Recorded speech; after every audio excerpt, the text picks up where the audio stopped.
So are there really 3 hours of questions? Or has it? Are you fucking serious? Yeah. You don't think there's a lot to talk about, Elon? Holy fuck, man.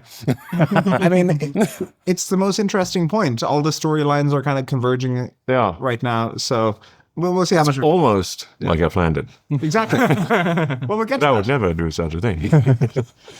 So, as you know better than anybody else, the total cost of ownership of a data center, only 10 to 15% is energy. And that's the part you're presumably saving by moving this into space. Most of it's the GPUs. If they're in space, it's harder to service them, or you can't service them.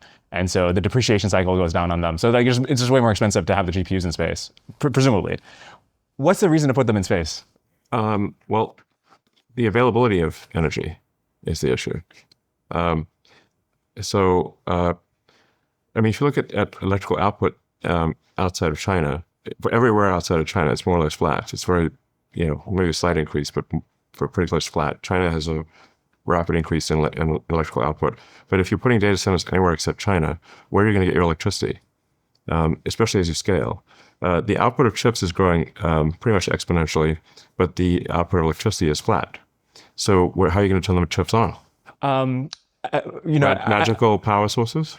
Magical electricity fairies? You're famously a big fan of solar. 1 terawatt of solar power, so with a 25% capacity factor, like 4 terawatts of solar panels, it's like 1% of the land area of the United States. And that's like we're in the singularity when we've got 1 terawatt of data centers, right? So what are we running out of exactly? How far into the singularity are you though? You tell me. Yeah, exactly. So I think we'll find we're in the singularity and we're still got a long way to go. But is the plan to put it in the space after we've covered Nevada and solar panels? I think it's pretty hard to cover Nevada and solar panels. You have to get permits from try getting the permits for that. So the space is really it's really a regulatory play. It's harder to build on land than it is in space. It's harder to scale on the ground than it is to scale in space, but also you're going to get about 5 times the effectiveness of solar panels in space versus the ground, and you don't need batteries. I almost wore my other shirt, which says "It's always sunny in space," which it is. So, because you don't have a day-night cycle or seasonality, clouds, or an atmosphere in space, because the atmosphere alone results in about a 30% loss of energy. So you're going for any given solar panels can do about 5 times more power in space than on the ground, and you avoid the cost of having batteries to carry you through the night. So it's actually much cheaper to do it in space. And my prediction is that it will be by far the cheapest place to put AI will be space in 36 months or less, maybe 30 months. 36 months? Less than 36 months. How do you service GPUs as they fail, which happens quite often in training? Actually, it depends on how recent the GPUs are that have arrived. I mean, at this point, we found our GPUs to be quite reliable. There's infinite mortality, which you can obviously iron out on the ground. So you can just run them on the ground and confirm that you don't have infinite mortality with the GPUs. But once they start working, their actual reliability and once they start working and you're past the initial debug cycle of NVIDIA or whatever, or whoever's making the chips, could be Tesla AI 6 chips or something like that, or it could be TPUs or Trainiums or whatever. The reliability is actually they're quite reliable past a certain point. So I don't think the servicing thing is an issue. But you can mark my words. In 36 months, but probably closer to 30 months, the most economically compelling place to put AI will be space. And then it will get it'll then get ridiculously better to be in space. And then the scaling, the only place you can really scale is space. Once you start thinking in terms of what percentage of the sun's power are you harnessing, you realize you have to go to space. You can't scale very, very much on Earth. But by very much, to be clear, you're talking terawatts. Yeah. Well, all of the United States currently uses only half a terawatt of power on average. Yeah. Right. So if you say a terawatt, that would be twice as much electricity as the United States currently consumes. So that's quite a lot. And can you imagine building that many data centers? I mean, that many power plants?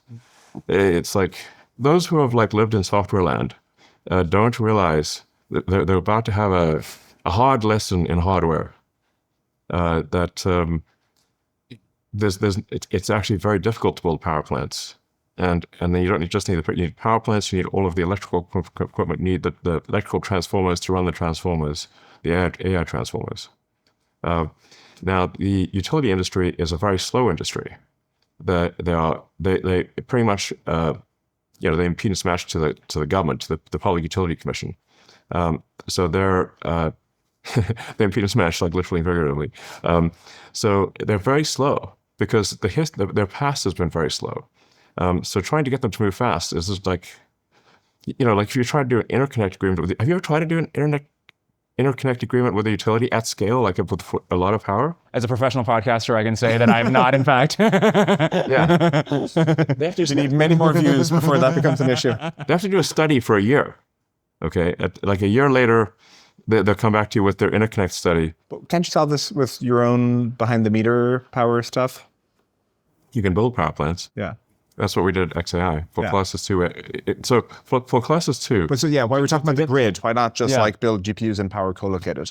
That's what we did. Right, but I'm saying, why isn't this a generalized solution? When you're talking about all the issues... Where do you get the power plants from? I'm saying when you talk about all the issues working with utilities, you can just build private power plants with the data centers. Right, but it begs the question of where do you get the power plants? Where do you get the power plants from? I mean... The power plant makers. Oh, I see what you're saying. Yeah. This is the gas turbine backlog, basically? Yes.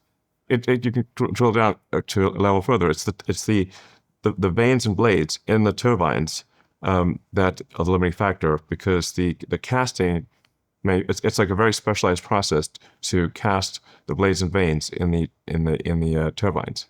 So you're using gas power, and it's very difficult to scale other forms of power. You can scale potentially solar, but the tariffs currently for importing solar in the US are gigantic, and the domestic solar production is pitiful. Why not make solar? That seems like a good Elon-shaped problem. We are going to make solar. Okay. Yeah. Great. But both SpaceX and Tesla are building towards 100 gigawatts a year of solar cell production. How low down the stack, from polysilicon up to the wafer to the final panel? I think you got to do the whole thing from raw materials to finished cell. Now, if it's going to space, it's actually it costs less and it's easier to make solar cells that go to space because they don't need glass, or they don't need much glass, and they don't need heavy framing because they don't have to survive weather events. There's no weather in space. So it's actually a cheaper solar cell that goes to space than the one on the ground. Is there a path to getting them as cheap as you need in the next 36 months? Solar cells are already very cheap.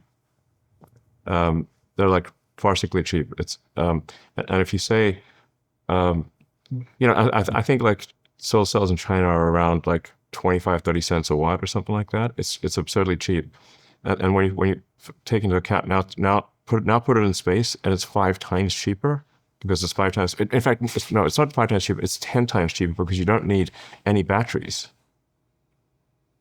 So the moment your cost of access to space becomes low, by far the cheapest and most scalable way to generate tokens is space. It's not even close. It'll be an order of magnitude easier to scale, and chips aside, an order of magnitude. Well, if the point is you won't be able to scale on the ground, it's just you just won't. People are going to hit the wall big time on power generation. They already are. The number of sort of miracles in series that the xAI team had to accomplish in order to get a gigawatt of power online was crazy. We had to gang together a whole bunch of turbines, and then we had permit issues in Tennessee and had to go across the border to Mississippi, which is fortunately only a few miles away. But then we still had to run the high power lines a few miles and build a power plant in Mississippi, and it was very difficult to build that. And people don't understand how much how much electricity do you actually need at the generator level, at the generation level, in order to power a data center? Because they look at the news will look at the power consumption of say a GB300 and multiply that by a thing, and then think that's the amount of power you need. All the cooling and everything. Wake up, yeah. This is like that's a total noob. You've never done any hardware in your life before. Besides the GB300, you've got to power all of the networking hardware. There's a whole bunch of CPU and storage stuff that's happening. You've got to size for your peak cooling requirements. So that means, can you cool even on the worst hour of the worst day of the year? Well, it's pretty freaking hot in Memphis. So you're going to have like a 40% increase on your power just for cooling. Assuming you don't want your data center to turn off on hot days and you want to keep going. Then you've got to say, well, there's another multiplicative element on top of that, which is, are you assuming that you never have any hiccups in your power generation? Like, oh, well, actually, sometimes we have to take the generators, some of the power offline in order to service it. Oh, okay, now you add another 20-25% multiplier on that, because you've got to assume that you've got to take power offline to service it. So the actual roughly every 110,000 GB300s, inclusive of networking, CPU storage, cooling, margin for servicing power, is roughly 300 megawatts. Sorry, say that again.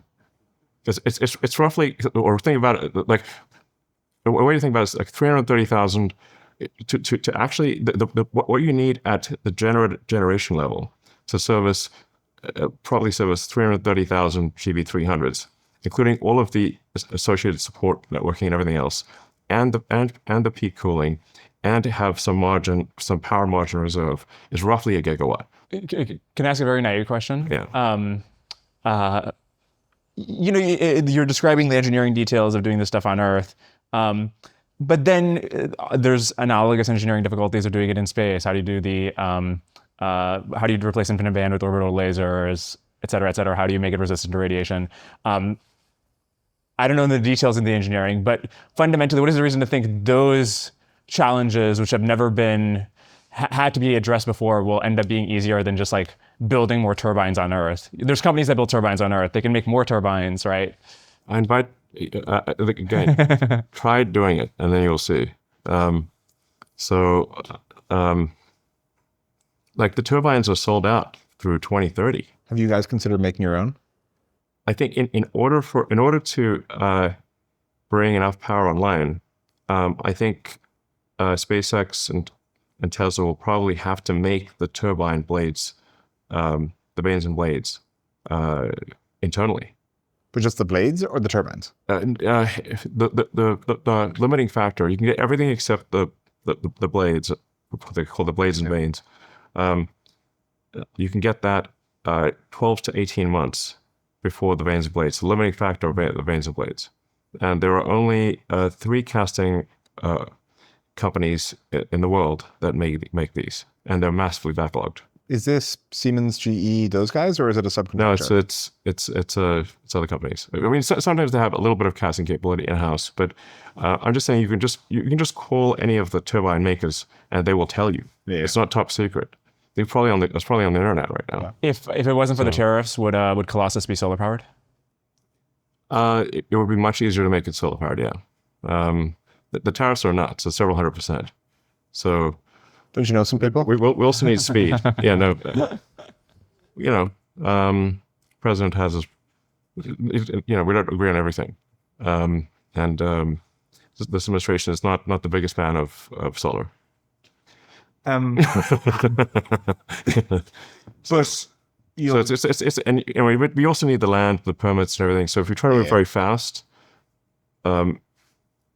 like I do think scaling solar on Earth is a good way to go. Yeah. But you do need some amount of time to find the land, get the permits, get the solar pair that with the batteries. But why would it not work to stand up your own solar production? And then you're right that you eventually run out of land, but there's a lot of land here in Texas. There's a lot of land in Nevada, including private land. It's not all publicly owned land. And so you'd be able to at least get the next Colossus and like the next one after that. And at a certain point you hit a wall, but wouldn't that work for the moment?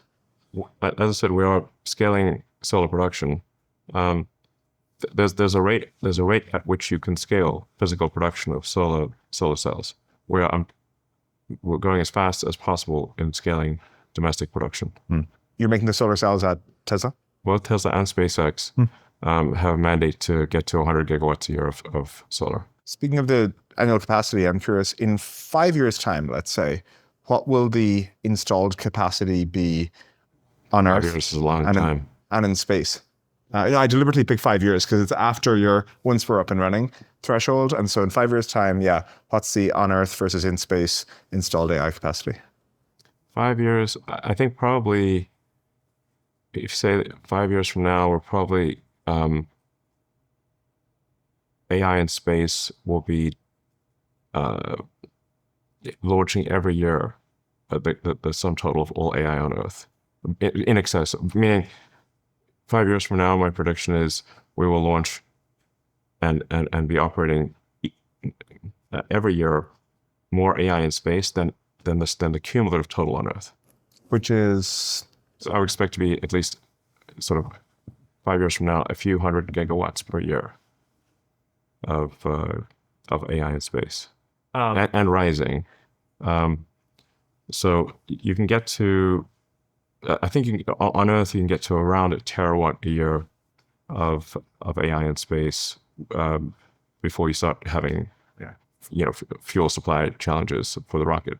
Okay, but you think you can get to hundreds of gigawatts per year in 5 years' time? Yes. So 100 gigawatts, depending on the specific power of the whole system with solar arrays and radiators and everything, is on the order of like 10,000 Starship launches. Yes. And you want to do that in 1 year. And so that's like one Starship launch every hour. Yeah. That's happening in this city. Like, walk me through a world where there's a Starship launch every single hour. Yeah, I mean, that's actually a low rate compared to airlines, like aircraft. There's a lot of airports. A lot of airports, but... And you got to launch the polar orbit. No, it doesn't have to be polar, but there's some value to sun synchronous, but I think actually if you just go high enough, you start getting out of Earth's shadow. So how many physical starships are needed to do 10,000 launches a year? I don't think we'll need more than. I mean, you could probably do it with as few as like 20 or 30. It really depends on how quickly does the ship has to go around the Earth, and the ground track for the ship has to come back over the launch pad. So if you can use a ship every, say, 30 hours, you could do it with 30 ships. But we'll make more ships than that. But the SpaceX is gearing up to do 10,000 launches a year. And maybe even 20 or 30,000 launches a year. Is the idea to become basically a hyperscaler, become an oracle, and lend this capacity to other people? What are you going to do with? Presumably, SpaceX is the one launching all this. So is SpaceX become a hyperscaler? Hyper. Yeah, I mean, if assuming my predictions come true, SpaceX will launch more AI than the cumulative amount on Earth of everything else combined. Is this mostly inference, or? Most AI will be inference. Like already inference for the purpose of training is most training. And there's a narrative that the change in discussion around a SpaceX IPO is because previously SpaceX was very capital efficient. Just it wasn't that expensive to develop. And even though it sounds expensive, it's actually very capital efficient in how it runs. Whereas now you're going to need more capital than just can be raised in the private markets. Like if the private markets can accommodate raises of, as we've seen from the AI labs, tens of billions of dollars, but not beyond that, is it that you'll just need more than tens of billions of dollars per year and that's why to take it public? Yeah, I have to be careful about saying things about companies that might go public. You know, If you make general statements, That's never been a problem for you, Elon. you know, there's a price to pay for these things. Make some general statements for us about the depth of the capital markets between public and private markets. Yeah, there's a lot more capital in the. Very general. There's obviously a lot more capital available in the public markets than private. I mean, it might be. It's at least it might be 100 times more capital, but it's at least way more than 10. But isn't it also the case that things that tend to be very capital intensive, if you look at, say, real estate as, you know, a huge industry that raises a lot of money each year is at an industry level, that tends to be debt financed, because by the time you're deploying that much money, you actually have a pretty... You have a clear revenue stream. Exactly, and a near-term return. And you see this even with the data center build-outs, which are famously being, you know, financed by the private credit industry. And so why not just debt finance? Speed is important. So I'm generally going to do the thing that I mean, I just repeatedly tackle the limiting factor. Whatever the limiting factor is on speed, I'm going to tackle that. So there's if capital is the limiting factor, then I'll solve for capital. If it's not the limiting factor, I'll solve for something else. Based on your statements about Tesla and being public, I wouldn't have guessed that you thought the way to move fast is to be public. Normally, I would say that's true. Like I said, I mean, I'd like to talk about this in more detail, but the problem is, like, if you talk about public companies, before they become public, you get into trouble, and then you have to delay your offering. And then and as we said, we're solving for speed. Yes, exactly. So that you can't hype companies that might go public. So that's why we have to be a little careful here. But we can't talk about physics. So like the way to think about scaling long term is that Earth only receives about 500 millionth of the sun's energy. And the sun is essentially all the energy. This is a very important point to appreciate, because sometimes people will talk about modular nuclear reactors or any various like fusion on Earth, but you have to step back a second and say if you're going to climb the Kardashev scale and have some non-trivial and harness some non-trivial percentage of the sun's energy, like let's say you wanted to harness a millionth of the sun's energy, which sounds pretty small, that would be about, call it roughly, 100,000 times more electricity than we currently generate on Earth for all of civilization, give or take an order of magnitude. So it obviously, the only way to scale is to go to space with solar. From launching from Earth, you can get to about 1 terawatt per year. Beyond that, you want to launch from the moon. You want to have a mass driver on the moon, and that mass driver on the moon, you could do probably a petawatt per year. We're talking these kinds of numbers, terawatts of compute. Presumably, whether you're talking land or space, far, far before this point, you've like run into, you actually need, maybe you don't, the solar panels are more efficient, but you still need the chips. You still need the logic and the memory and so forth. And you need to build a lot more chips and make them much cheaper. Right. And so how are we getting a terawatt of, like right now the world has maybe 20, 25 gigawatts of compute. How are we getting a terawatt of logic by 2030? I guess we're going to need some very big chip fabs. Tell me about it. I've mentioned publicly that the idea of doing a sort of a TeraFab, Terra being the new giga. I feel like the naming scheme of Tesla, which has been very catchy, is like you looking at like the metric, the metric scale. At what level of the stack are you? Are you building the clean room and then partnering with an existing fab to get the process technology and buying the tools from them? What is the plan there? Well, you can't partner with existing fabs because they can't output enough. The chip volume is too low. But you have to. But for the process technology, partner for the IP. The fabs today all basically use machines from like 5 companies. Yeah. So you've got ASML, Tokyo Electron, KLA Tencor, etc. So at first I think you'd have to get equipment from them and then modify it or work with them to increase the volume. But I think you'd have to build fabs in a different way. So I think the logical thing to do is to use conventional equipment in an unconventional way to get to scale, and then start modifying the equipment to increase the rate. Kind of boring company style. Yeah, kind of like you sort of buy an existing boring machine and then figure out how to dig tunnels in the first place, and then design a much better machine that's some orders of magnitude faster. Here's a very simple lens. We can categorize technologies and how hard they are. And one categorization could be look at things that China has not succeeded in doing. And if you look at Chinese manufacturing, still behind on leading edge chips and still behind on leading edge turbine engines and things like that. And so does the fact that China has not successfully replicated TSMC give you any pause about the difficulty? Or you think that's not true for some reason? It's not that they have not replicated TSMC, they have not replicated ASML. That's the limiting factor. So you think it's just the sanctions, essentially? China would be outputting vast numbers of chips at if they could buy it, 2 or 3 nanometer. But couldn't they up to relatively recently buy them? No. Okay.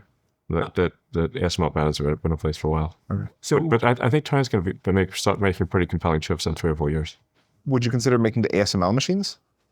I don't know. I don't know yet. Is the right answer. So it's just that to produce at high volume and to reach large volume in say 36 months to match the rocket payload to orbit. So if we're doing 1 million tons to orbit, and like let's say 3 or 4 years from now, something like that. And we're doing 100 kilowatts per ton, so that means we need at least 100 gigawatts per year of solar, and we'll need an equivalent amount of chips to that you need 100 gigawatts worth of chips. You got to match these things: the mass to orbit, the power generation, and the chips. And I'd say my biggest concern actually is memory. So I think there's the path to creating logic chips is more obvious than the path to having sufficient memory to support logic chips. That's why you see DDR prices going ballistic and these memes about you're marooned on a desert island, you write help me on the sand. Nobody comes. You write DDRM. The ships come swarming in. I haven't seen that. I love your manufacturing philosophy around fabs. I know nothing about the topic, but I don't know how to build a fab yet. I haven't figured it out. But obviously, I've never built a fab. It sounds like you think the sort of like the process technology of like these 10,000 PhDs in Taiwan who know exactly what gas goes in the plasma chamber and what settings to put on the tool. You can just like delete those parts of those steps. Like fundamentally, it's get the clean room, get the tools, and figure it out. I don't think it's PhDs. It's mostly people with who are not PhDs. that most engineering is done with people who don't have PhDs. Do you guys have PhDs? No. Okay. We also haven't successfully built any fabs, so you shouldn't be coming to us for your fab advice. I don't think you need a PhD for that stuff. So, but you do need competent personnel. So I don't know. I mean, like right now, if say like Tesla's pedal to the metal max production of going as fast as possible to get Tesla AI5 chip design into production and then reaching scale.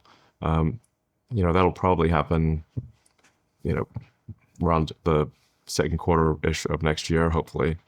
And then AI6 would hopefully follow less than a year later. But we've secured all the chip fab production that we can. Yes. you're currently limited on TSMC fab capacity. Yeah. And we'll be using TSMC Taiwan, Samsung Korea, TSMC Arizona, Samsung Texas, and we still You've booked out all the capacity you can. Yes, and then if I ask TSMC or Samsung, okay, what's the time frame to get to volume production? The point is not you've got to build the fab, and you've got to start production, then you've got to climb the yield curve and reach volume production at high yield. That from start to finish is a 5-year period. And so the limiting factor is chips. Limiting factor once you can get to space is chips, but the limiting factor before you can get to space will be power. Why don't you do the Jensen thing and just prepay TSMC to build more fabs for you? I've already told them that. But they won't take your money? Like, what's going on? They're building fabs as fast. No. They're building fabs as fast as they can. And so is Samsung. They're pedal to the metal. I mean, they're going, balls to the wall, as fast as they can. So still not fast enough. I mean, like I said, there will be, I think, if you say, I think towards the end of this year, I think probably chip production will outpace the ability to turn chips on. But once you can get to space and unlock the power constraint, and you can now do hundreds of gigawatts per year of power in space. Again, bearing in mind that average power usage in the US is 500 gigawatts. So if you're launching, say, 200 gigawatts a year to space, you're sort of lapping the US every 2.5 years. All US electricity production, this is a very huge amount. But between now and then, the constraint for server side compute, concentrated compute, will be electricity. My guess is that we start hitting people start getting to the point where they can't turn the chips on for large clusters towards the end of this year. The chips are going to be piling up and won't be able to be turned on. Now for edge compute, it's a different story. So for Tesla, the AI5 chip is going into our Optimus robot, optimistic, and so if you have an AI edge compute, that's distributed power. Now the power is distributed over a large area. It's not concentrated, and if you can charge at night, you can actually use the grid much more effectively, because the actual peak power production in the US is over 1,000 gigawatts. But the average power usage, because of the day-night cycle, is 500. So if you can charge at night, there's an incremental 500 gigawatts that you can generate, at night. So that's why Tesla for edge compute is not constrained, and we can make a lot of chips to make very large number of robots and cars. But if you try to concentrate that compute, you're going to have a lot of trouble turning it on. What I find remarkable about the SpaceX business is the end goal is to get to Mars, but you keep finding ways on the way there to keep generating incremental revenue to get to the next stage and the next stage. So the Falcon 9 is Starlink, and now for Starship, it's going to be potentially orbital data centers. But you find these sort of infinitely elastic, sort of marginal use cases of your next rocket and your next rocket and the next scale up. You can see how this might seem like a simulation to me. Or am I someone's avatar in a video game or something? Because it's like what are the odds that all these crazy things would be happening? I mean, rockets and chips and robots and space, solar power, and not to mention the mass driver on the moon. I really want to see that. You can imagine some mass driver that's just go shoom, shoom, it's like sending AI, solar-powered AI satellites into space, one after another, these at 2.5 kilometers per second. That's and just shooting them into deep space. That would be a sight to see. I'd watch that. Just like a live stream of just one after another, just shooting the webcam AI satellites in deep space. 1 billion or 10 billion tons a year. I'm sorry, you manufacture the satellites on the moon? Yeah. I see. So you send the raw materials to the moon and then manufacture them there and then well, the lunar soil is, I think it's like 20% solar, 20% silicon or something like that. So you can get the silicon from you can mine the silicon on the moon, refine it, and generate and create the solar panels, the solar cells and the radiators on the moon. Yeah. So make the radiators out of aluminum. So there's plenty of silicon and aluminum on the moon to make the cells and the radiators. The chips you could send from Earth because they're pretty light, but maybe at some point you make them on the moon too. I'm just saying, like, these are simply. It's kind of like I said, it does seem like a sort of a video game situation where it's difficult but not impossible to get to the next level. I don't see any way that you could do, 500 to 1,000 terawatts per year launch from Earth. I agree. But you could do that from the moon. Okay, let me tell you how I ended up using Mercury for my personal banking. So last year, I had the opportunity to make an investment that I was very excited about, but it came up a bit last minute, and so I had to wire over a lot of money for my personal account very fast. But my personal bank at the time wouldn't let me make this wire transfer online. And I called them a bunch of times. They just couldn't make it work. They told me that I'd have to go to the nearest in-person branch, which was in Dallas. And for a moment, I even considered flying from SF to Dallas to make this transfer happen last minute. But then I remembered that Mercury, which I use for my business banking, had just started rolling out personal accounts. So I emailed support with a quick rundown of the situation. And within 2 hours, I had successfully wired the investment from my new personal Mercury account. Since then, I've moved over the rest of my personal money from my previous bank to Mercury. And that's made a bunch of things, even little things like setting up auto transfer rules between my checkings and savings account, a whole lot better. Visit mercury.com/personal to get started. Mercury is a fintech company, not an FDIC insured bank.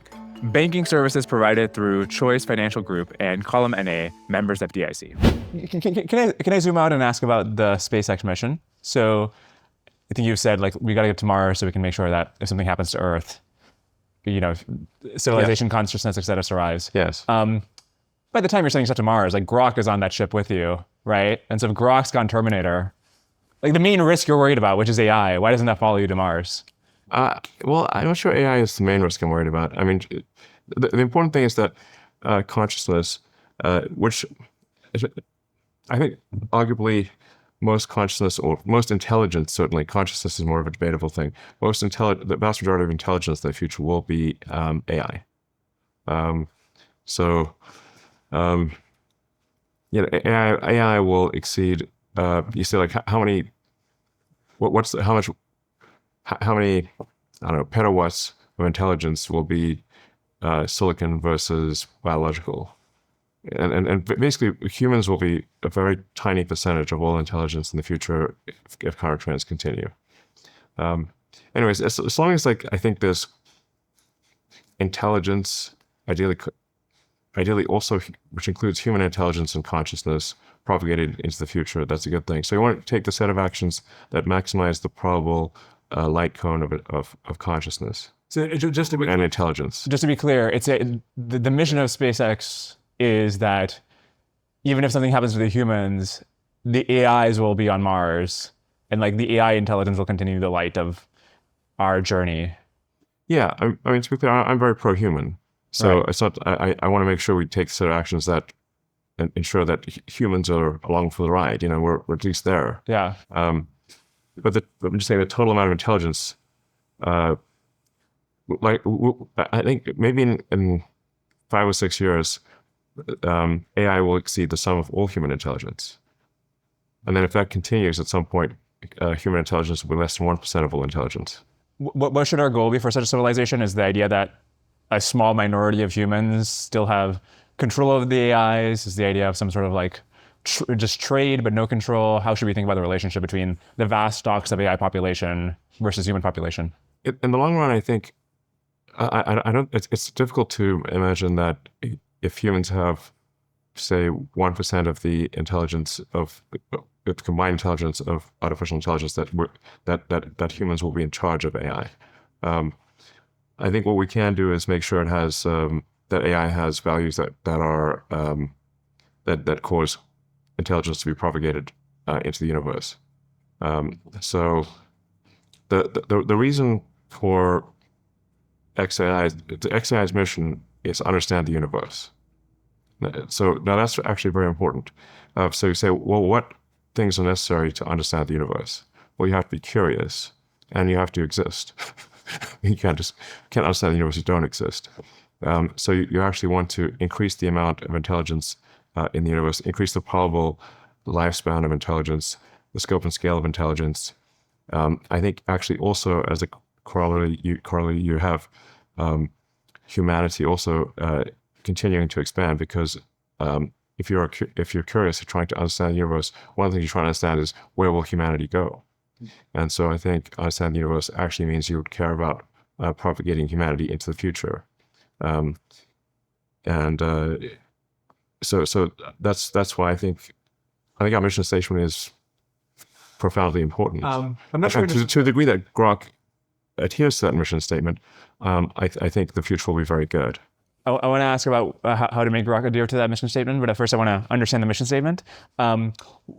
So there's understanding the universe. Yeah. They're spreading intelligence, and they're spreading humans. All three seem like distinct vectors. Okay, well, I'll tell you why I think that understanding the universe encompasses all of those things. Okay. You can't have understanding without.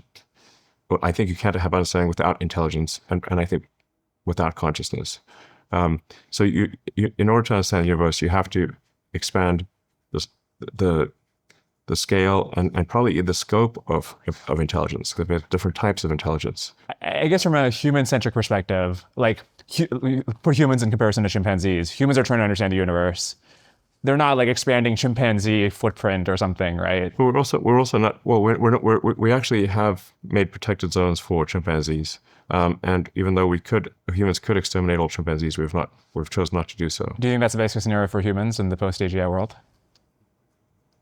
I think AI with the right values. I think Grok would care about expanding human civilization. I'm going to certainly emphasize that. Hey, Grok, it's your daddy. Don't forget to expand human consciousness. I think if probably like the Ian Banks culture books are the closest thing to what the future will be like in a non-dystopian outcome. So understanding the universe, it means you have to be truth-seeking as well. Truth has to be absolutely fundamental, because you can't understand the universe if you're delusional. You'll simply think you've understood the universe, but you will not. So being rigorously truth-seeking is absolutely fundamental to understanding the universe. You're not going to discover new physics or invent technologies that work unless you're rigorously truth-seeking. How do you make sure that Grok is rigorously truth-seeking as it gets smarter? I think you need to make sure that Grok says things that are correct, not politically correct. I think it's the elements of cogency. So you want to make sure that the axioms are as close to true as possible, that you don't have contradictory axioms, that the conclusions necessarily follow from those axioms with the right probability. It's critical thinking 101. I think at least trying to do that is better than not trying to do that. Yeah. And the proof will be in the pudding. If like I said, for any AI to discover new physics or invent technologies that actually work in reality, and there's no bullshitting physics. So it's like you can break a lot of laws, but you can't physics is law. Everything else is a recommendation.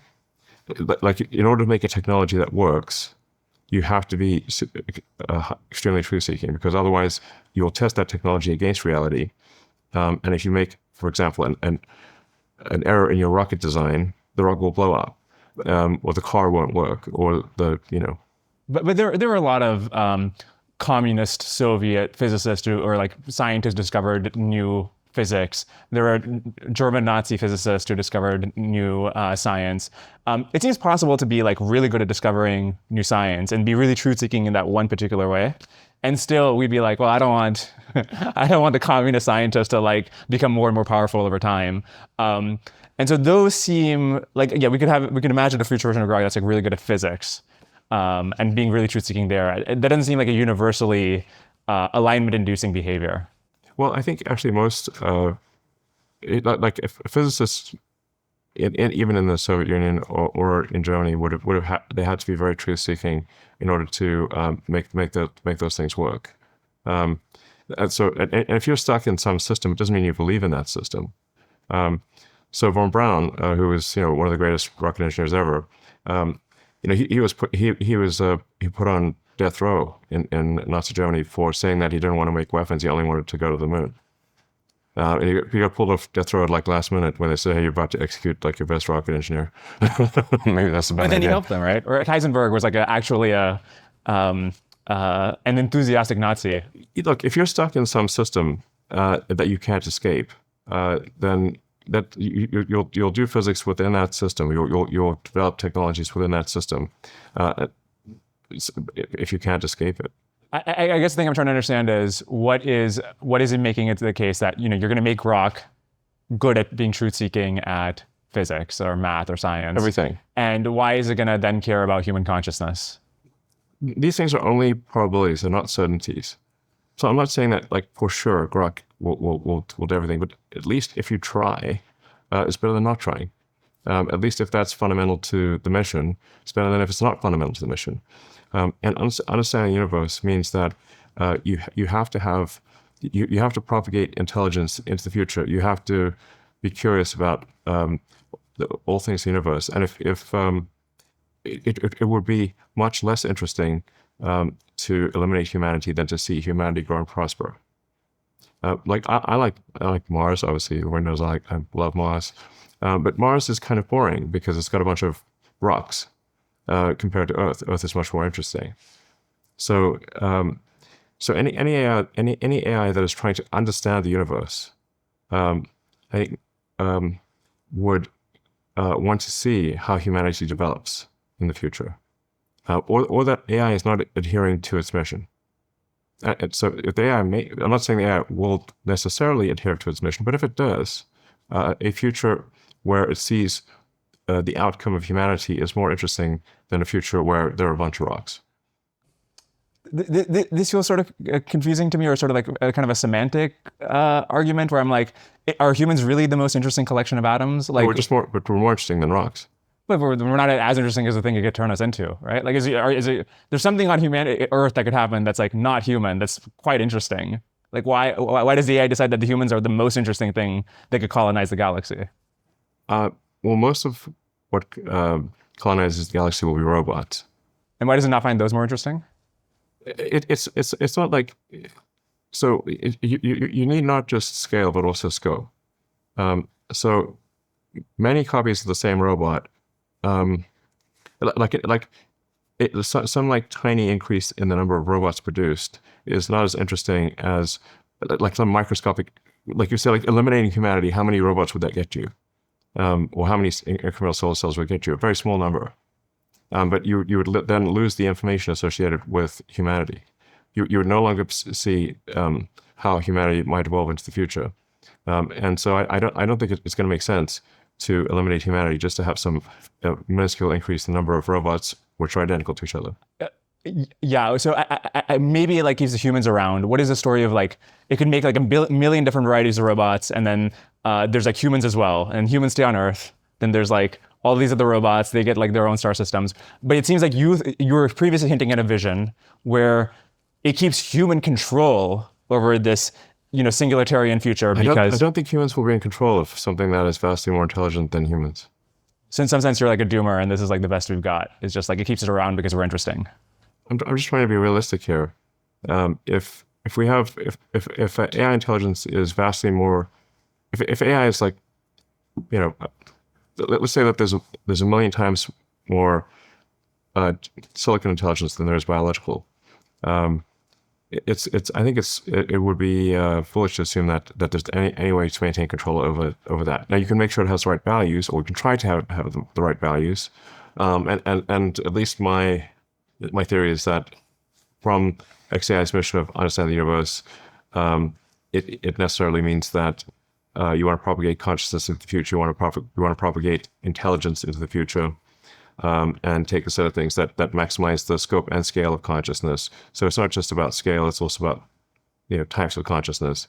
And I think that's the best thing I can think of as a goal that's likely to result in a great future for humanity. And I guess I think it's a reasonable philosophy to be like, it seems super implausible that humans will end up with like 99% control or something, and you're just asking for a coup at that point. So why not just have a civilization where it's more compatible with like lots of different intelligences getting along?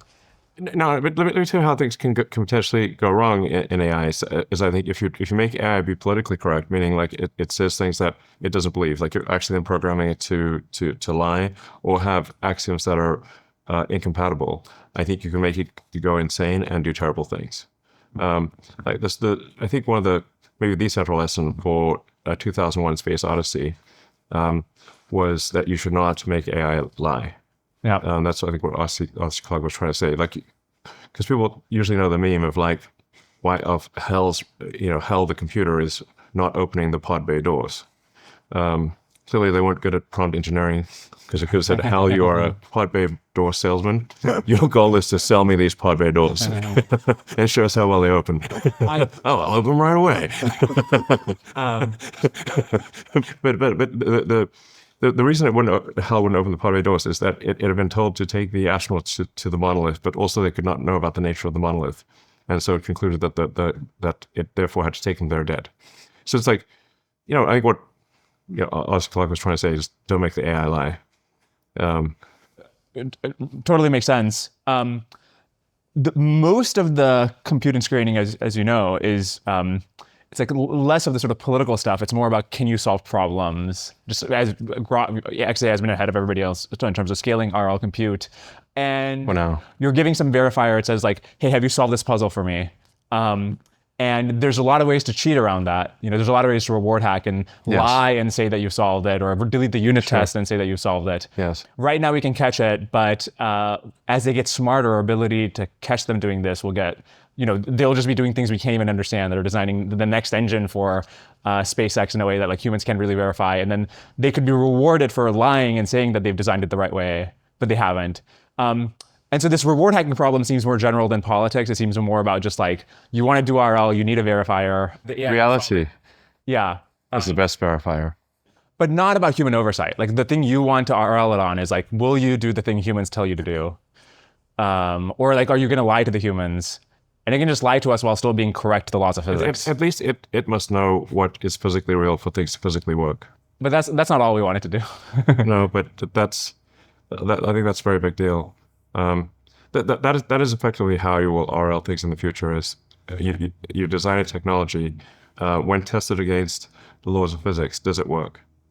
That's or can you if it's discovering new physics, can it come up with an experiment that will verify the physics, the new physics? So I think that's really the fundamental RL test. The RL testing in the future is really going to be your RL against reality. Because you can't. That's the one thing you can't fool physics. Right, but you can fool our ability to tell what it did with reality. If you think humans get fooled as it is by other humans all the time. That's right. So what is? If people say like, what if the AI like tricks us and do something like actually other humans are doing that to other humans all the time. Well, you're pointing out it's like an even harder. Propaganda is constant. Every day another psyop, Today's psyop will be should have like Sesame Street psyop of the day. What is xAI's technical approach to solving this problem? Like, how do you solve reward hacking? I do think you want to actually have very good ways to look inside the mind of the AI. So this is one of the things we're working on, and Anthropic's done a good job of this, actually, being able to look inside the mind of the AI. So effectively developing debuggers that allow you to trace as fine a grain as to a very fine grain level, to effectively to the neuron level if you need to, and then say, okay, it made a mistake here. Why did it do something that it shouldn't have done? And did that come from bad pre-training data? Was it some mid-training, post-training, fine-tuning? Some RL error? Like there's something wrong with that. With it did something where maybe it tried to be deceptive, but most of the time it does something wrong. It's a bug effectively. Yeah. So developing really good debuggers for seeing where the thinking went wrong, and being able to trace the origin of the wrong thing of where it made the incorrect thought, or potentially where it tried to be deceptive, is actually very important. What are you waiting to see before just 100xing this research program? Like xAI could presumably have hundreds of researchers who are working on this. We have several hundred people who, I prefer the word engineer more than I prefer the word researcher. There's most of the time, what you're doing is engineering, not coming up with a fundamentally new algorithm. I somewhat disagree with the AI companies that are C corps or B corps trying to generate profit as much as possible, or revenue as much as possible. Saying they're labs. They're not labs. Lab is a sort of quasi-communist thing at universities. They're corporations. Literally, let me see your incorporation documents. Oh, okay, you're a B or C corp, whatever. So I actually much prefer the word engineer than anything else. The vast majority of what will be done in the future is engineering. It rounds up to 100%. Once you understand the fundamental laws of physics, and there aren't that many of them, everything else is engineering. So then what are we engineering? We're engineering to make a good mind of the AI debugger to see where it said something, it made a mistake, and trace the origins of that mistake. So just you can do this obviously with heuristic programming. If you have C++, whatever, step through the thing, and you can jump. You can jump across whole files or functions, whatever subroutines, or you can eventually drill down right to the exact line where you perhaps did a single equals instead of a double equals, something like that. Yeah. Figure out where the bug is. It's harder with AI, but it's a solvable problem, I think. You mentioned you like Anthropic's work here. I'd be curious if you planned everything about Anthropic. Sure. Sure. What? Yeah. Also, I'm a little worried that there's a tendency. So I have a theory here that if simulation theory is correct, that the most interesting outcome is the most likely, because simulations that are not interesting will be terminated. Just like in this version of reality, on this layer of reality, which if a simulation is going in a boring direction, we stop spending effort on it. We terminate the boring simulation. So this is how Elon's keeping us all alive. He's keeping things interesting. Yeah. Arguably, the most important thing is to keep things interesting enough that whoever's paying the bills on what some cosmic AWS. You're renewed for the next season. Yeah, are they going to pay their cosmic AWS bill, whatever the equivalent is that we're running in? And as long as we're interesting, they'll keep paying the bills. But there's if you consider then say a Darwinian survival applied to a very large number of simulations, only the most interesting simulations will survive, which therefore means that the most interesting outcome is the most likely, because only the interesting, we're either that or annihilated. And so, and they particularly seem to like interesting outcomes that are ironic. Have you noticed that? That how often is the most ironic outcome the most likely? So now look at the names of AI companies. Okay, Midjourney is not mid. Stability AI is unstable. OpenAI is closed. Anthropic, misanthropic. What does this mean for X? Minus X. I don't know. It's I intentionally made. Why? Yeah, it's a name that you can't invert really. It's hard to say what is the ironic. What is the ironic version? It's a, I think, largely irony-proof name. By design. Yeah. you gotta have an irony shield. What are your predictions for just where AI products go? In that my sense of, you can summarize all AI progress into, first you had LLMs, and then you had kind of contemporaneously both RL really working and the deep research modality. So you could kind of pull in stuff that wasn't in the model. And the differences between the various AI labs are smaller than just the temporal differences, where they're all much further ahead than anyone was 24 months ago or something like that. Yeah. So just what does 26, what does 27 have in store for us as users of AI products? What are you excited for? Well, I think I'd be surprised by the end of this year if digital human emulation has not been solved. I guess that's what we mean by like the sort of macro hard project is can you do anything that a human with access to a computer could do? Like in the limit, that's the best you can do before you have a physical Optimus. Mm-hmm. The best you can do is a digital Optimus. So you can move electrons until you can amplify the productivity of humans. But that's the most you can do until you have physical robots. That will superset everything. Is if you can fully emulate humans.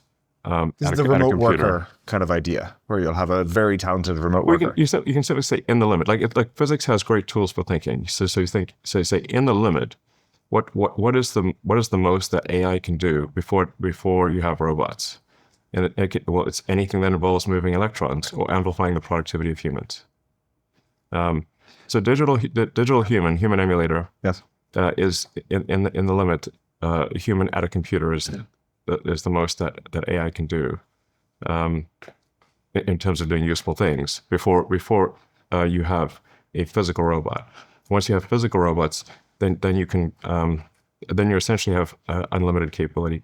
Physical robots, I call Optimus the infinite money glitch because you can use them to make more Optimuses. Yeah, you said like humanoid robots will improve as will basically be three exponentials.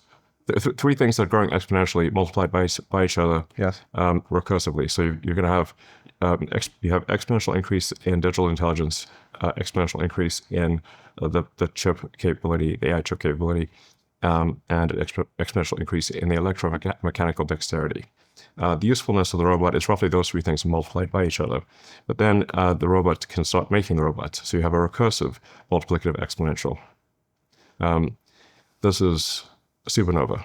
And do land prices not factor into the math there, where like labor is one of the 4 factors of production, but not the others? And so like if ultimately you're limited by copper or, pick your input, just it's not quite an infinite money glitch because... Well, infinity is big. So yeah. No, not infinite, but let's just say you could, do many orders of magnitude of Earth's kind of current economy. Like a million. Yeah. It's this way. So if you, just to get to that's why I think just to get to a millionth of harnessing a millionth of the sun's energy would be roughly, give or take an order of magnitude, 100,000 times bigger than Earth's entire economy today. Mm-hmm. And you're only at 1 millionth of the sun. Give or take an order of magnitude. Before we went on Optimus, I have a lot of questions on that, but every time I say order of magnitude, we're saying just change rates. take a shot every time I say that too often. 10 the next time, 100 the time after that. Yeah, well, order of magnitude more wasted. I do have one more question about xAI. This strategy of building a digital or remote worker, co-worker replacement. Yeah, which everyone's going to do, by the way, not just us. So what is xAI's plan to win? You expect me to tell you on a podcast? Yeah. Spill all the beans. Have another Guinness. It's a good system. People sing like a canary. All the secrets. Just okay, but in a non-secret spilling way, what's the plan? What a hack. Well, when you put it that way,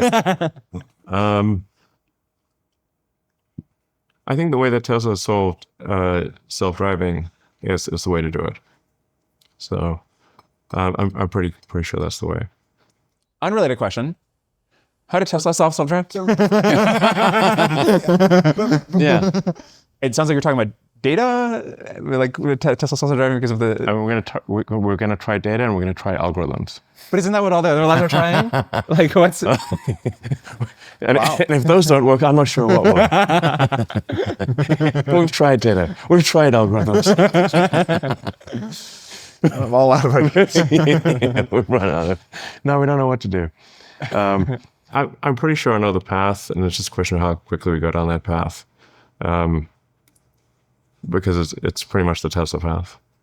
I mean, have you tried Tesla self-driving lately? Not the most recent version, but okay. The car is like, it just increasingly feels sentient. Like it feels like a living creature.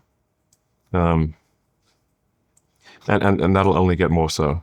I'm actually thinking like we probably shouldn't put too much intelligence into the car because it might get bored and start roaming the streets. I mean, imagine you're stuck in a car and that's all you could do. You don't put Einstein in a car. It's like, why am I stuck in a car? So there's actually probably a limit to how much intelligence you put in a car to not have the intelligence be bored. What's xAI's plan to stay on the compute ramp up that all the labs are doing right now? The labs are on track to spend over like $50 to $100 billion. You mean the corporations? Sorry, yeah. Corporations. The labs are at universities and they're moving like a snail.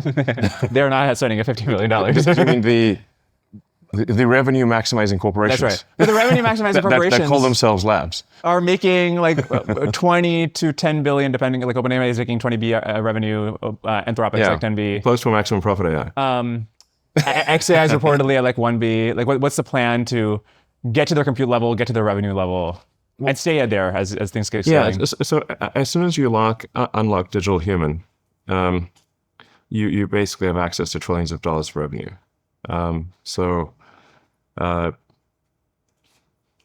In fact, you can really think of it like the most valuable companies currently by market cap. Their output is digital. NVIDIA's output is FTPing files to Taiwan. It's digital. Right. Now, those are very, very difficult to... high value files. They're the only ones that can make files that good. But that is literally their output. They FTP files to Taiwan. Do they FTP them? I believe so. I believe that is the SFTP. file transfer protocol. I believe is but I could be wrong. But either way, it's a bit stream going to Taiwan. Yeah. Apple doesn't make phones. They send files to China. Microsoft doesn't manufacture anything. Even for Xbox, that's outsourced. Their output is digital. Meta's output is digital. Google's output is digital. So if you have a human emulator, you can basically create one of the most valuable companies in the world overnight, and you would have access to trillions of dollars of revenue. It's not like a small amount. Okay, I see. You're saying basically like revenue figures today are just like so like they're all rounding errors compared to the actual TAM. So just like focus on the TAM and how to get there. I mean, if you take something as simple as, say, customer service, if you have to integrate with the APIs of existing corporations, many of which don't even have an API, so you've got to make one, and you've got to wade through legacy software. That's extremely slow. However, if AI can simply take whatever is given to the outsourced customer service company that they already use and do customer service using the apps that they already use, then you can make tremendous headway in customer service, which is, I think, 1% of the world economy, something like that. It's close to $1 trillion all in for customer service, and there's no barriers to entry. It's just, you can just immediately say, we'll outsource it for a fraction of the cost, and there's no integration needed. You can imagine some kind of categorization of intelligence tasks where there is breadth, where customer service is done by very many people, but many people can do it. And then there's difficulty where, there's a best-in-class turbine engine. Like presumably there's a 10% more fuel-efficient turbine engine that could be imagined by an intelligence, but we just haven't found it yet. Or, GLP-1s are just, a few bytes of data.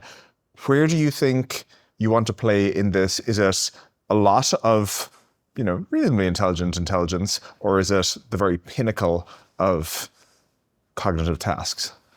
Well, I was just using customer service as like something it's a very significant revenue stream, but one that is probably not super difficult to solve for. So if you can emulate a human at a desktop, that's just literally what customer service is.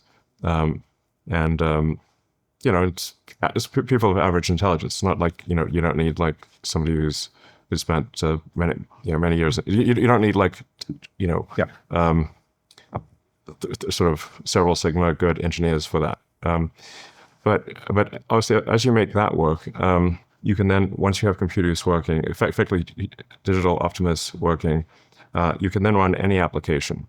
Like let's say you're trying to design chips, so you could then run conventional apps, like stuff from Cadence and Synopsys and whatnot, and you can say you can run 1,000 simultaneously or 10,000, and say, okay, given this input, I get this output for the chip.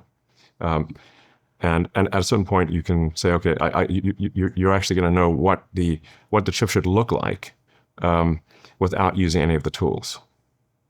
So basically, you should be able to do a digital chip design. Like you can do chip design, like you march up the difficulty curve. You could be able to do CAD. So you could use like sort of NX or any of the CAD software to design things. Okay, so you think you start at the simplest tasks and walk your way up the difficulty curve. So you're saying, look, as a broader objective of having this full digital coworker emulator, you're saying, look, all the revenue maximizing corporations want to do this, xAI being one of them, but we will win because of a secret plan we have. But like everybody's like trying different things with data, different things with algorithms, and I'm like, I like that. Like, what is this? Data. We've tried algorithms. What else can we do? It seems like a competitive field, and I'm like, how are you guys going to win? Is like my big question. I think we see a path to doing it. I mean, I think I know the path to do this because it's kind of the same path that Tesla used to create self-driving. Instead of driving a car, it's driving a computer screen. So it's a self-driving computer essentially. Oh, you're saying. Is the path just following human behavior and training on vast quantities of human behavior? But sorry, isn't that? I mean, isn't that a training? I mean, obviously, I'm not going to spell out most sensitive secrets on a podcast. I need to have at least 3 more Guinnesses for that. I've got some friends at Jane Street, and they're always talking about how their colleagues are cooking up fun, fiendish puzzles for each other to solve. Well, last week they sent me one. Basically, they trained a neural network, and they gave me the weights of each layer. But they didn't tell me what order those layers went in. And so I had to figure out the correct order using the outputs of the original network. And as soon as I got this puzzle, I went to my roommate, who's an AI researcher, and we both got immediately nerd sniped. Obviously, you can't brute force a solution. The search space here is 10 to the 122 permutations. So clearly, you need some way to reduce the search space. Then my roommate had to go to work, but because I'm a podcaster, I had some time to take a stab at some of the ideas we discussed. And with a combination of simulated annealing and greedy search, I think it got pretty close. I think I'm actually just a couple of swaps and shifts away from the correct solution. But what makes this puzzle really tricky is that there's no obvious way to escape from a local minimum. I'm afraid that this is as far as vibe coding is going to get me, but maybe you can do better. Check out the puzzle at janestreet.com/Dwarkesh. All right, back to Elon. What will xAI's business be like? Is it going to be consumer, enterprise? What's the mix of those things going to be?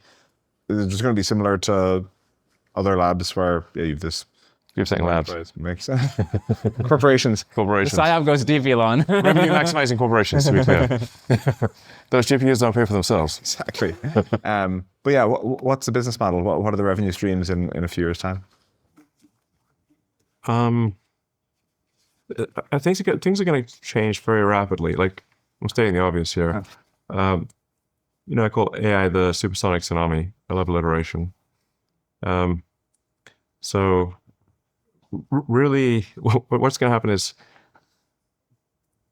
especially when you have humanoid robots at scale, is that they will just they'll make products and provide services far more efficiently than human corporations. So amplifying the productivity of human corporations is simply a short-term thing. So you're expecting fully digital corporations rather than like SpaceX becomes part AI? And so, I think there'll be digital corporations, but some of this is going to sound kind of doomerish, okay? But I'm just saying what I think will happen. It's not meant to be doomerish or anything else. Just like this is what I think will happen. Is that pure AI corporations that are purely AI and robotics will vastly outperform any corporations that have people in the loop. So you can think of, say, like computer used to be a job that humans had. You would go and get a job as a computer where you would do calculations. And they'd have like entire skyscrapers full of humans, 20, 30 floors of humans just doing calculations. Now that entire skyscraper of humans doing calculations can be replaced by a laptop with a spreadsheet. That spreadsheet can do vastly more calculations than an entire building full of human computers.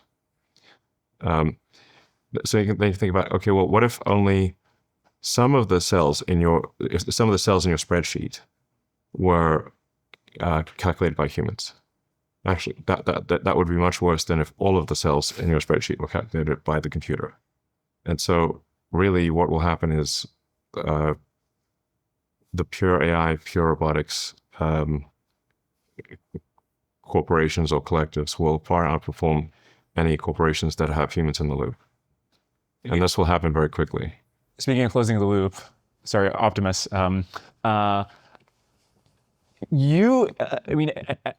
as far as like manufacturing targets and so forth go, your companies have sort of been like carrying American manufacturing of hard tech on their back, but in the fields that you are, Tesla's been dominant in, and now you want to go into humanoids.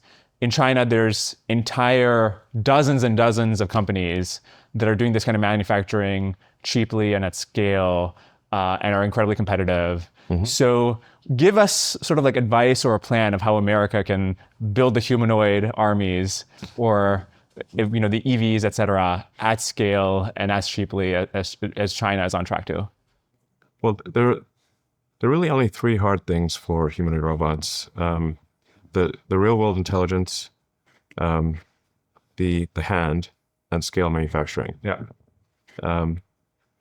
So I haven't seen any even demo robots that have a great hand, like with all the degrees of freedom of a human hand. But Optimus will have that. Optimus does have that. And how do you achieve that? Is it just like right torque density in the motor? Like what is the hardware bottleneck to that? Well, we had to design custom actuators, basically custom designed motors, gears, power electronics, controls, sensors. Everything had to be designed from physics first principles. There is no supply chain for this. And will you be able to manufacture those at scale? Yes. Is anything hard except the hand from a manipulation point of view, or once you've solved the hand, are you good? From an electromechanical standpoint, the hand is more difficult than everything else combined. Yeah, human hand turns out to be quite something. But then you also need the real world intelligence. So the intelligence that Tesla's developed for the car applies very well to the robot, which is primarily vision in. But the car takes in more vision, but also it is listening for sirens. It's it's taking in the inertial measurements. It's GPS signals, a whole bunch of other data. Combining that with video, it's primarily video, and then outputting the control commands. So like your Tesla is taking in 1.5 gigabytes a second of video and outputting 2 kilobytes a second of control outputs with the video at 36 hertz and the control frequency at 18.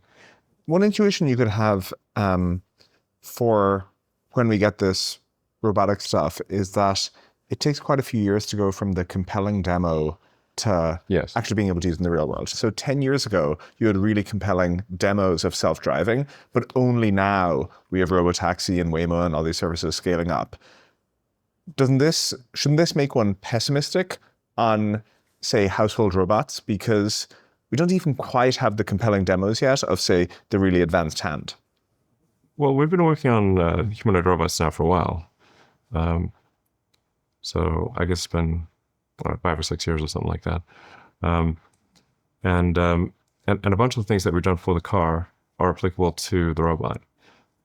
So we'll use the same Tesla AI chips in the robot as the car. We'll use the same basic principles. It's very much the same AI. You've got many more degrees of freedom for a robot than you do for a car. But really, if you just think of it as like a bit stream, AI is really mostly compression and correlation of 2 bit streams. So for video, you've got to do a tremendous amount of compression, and you got to do the compression just right. You've got to compress ignore the things that don't matter, and you don't care about the details of the leaves on the tree on the side of the road, but you care a lot about the road signs and the traffic lights and the pedestrians, and even whether somebody in another car is looking at you or not looking at you. Like some of these details matter a lot. So, but it is essentially it's got to turn that. Well, the car has got to turn that 1.5 gigabytes a second ultimately into 2 kilobytes a second of control outputs. So many stages of compression, and you got to get all those stages right, and then correlate those to the correct control outputs. The robot has to do essentially the same thing. And you think about what humans, this is what happens with humans. We really are photons in, controls out. So that is the vast majority of your life has been vision, photons in, and then motor controls out. Naively, it seems like between humanoid robots and cars, the fundamental actuators in a car are like how you turn, how you accelerate, et cetera. Where in a robot, especially with maneuverable arms, there's dozens and dozens of these degrees of freedom. And then, especially with Tesla, you had this advantage of you had millions and millions of hours of human demo data collected from just the car being out there, where you can't equivalently just deploy Optimuses that don't work and then get the data that way. So between the increased degrees of freedom and the far sparser data, that's a good point. How will you use the sort of Tesla engine of intelligence to train the Optimus mind? Now, you're highlighting an important limitation and difference between cars. It's like we do have, we'll soon have 10 million cars on the road, and so it's hard to duplicate that massive training flywheel. For the robot, what we're going to need to do is build a lot of robots and put them in kind of like an Optimus Academy. so they can do self-play in reality. So we're actually pulling that out. So we're going to have at least 10,000 Optimus robots, maybe 20 or 30,000 that can do that are doing self-play and testing different tasks. And then the Tesla has quite a good reality generator, like a physics-accurate reality generator that we made this for the cars. We'll do the same thing for the robots, and actually have done that for the robots. So you have a few tens of thousands of humanoid robots doing different tasks, and then you can do millions of simulated robots in the simulated world, and you use the tens of thousands of robots in the real world to close the simulation to reality gap, close the sim to real gap. How do you think about the synergies between xAI and Optimus, given you were highlighting, look, you need this world model, you maybe want to use some really smart intelligence as the control plane, and so maybe Grok is like doing the slower planning, and then like the motor policy is a little lower level. Yeah, what will the sort of synergy between these things be?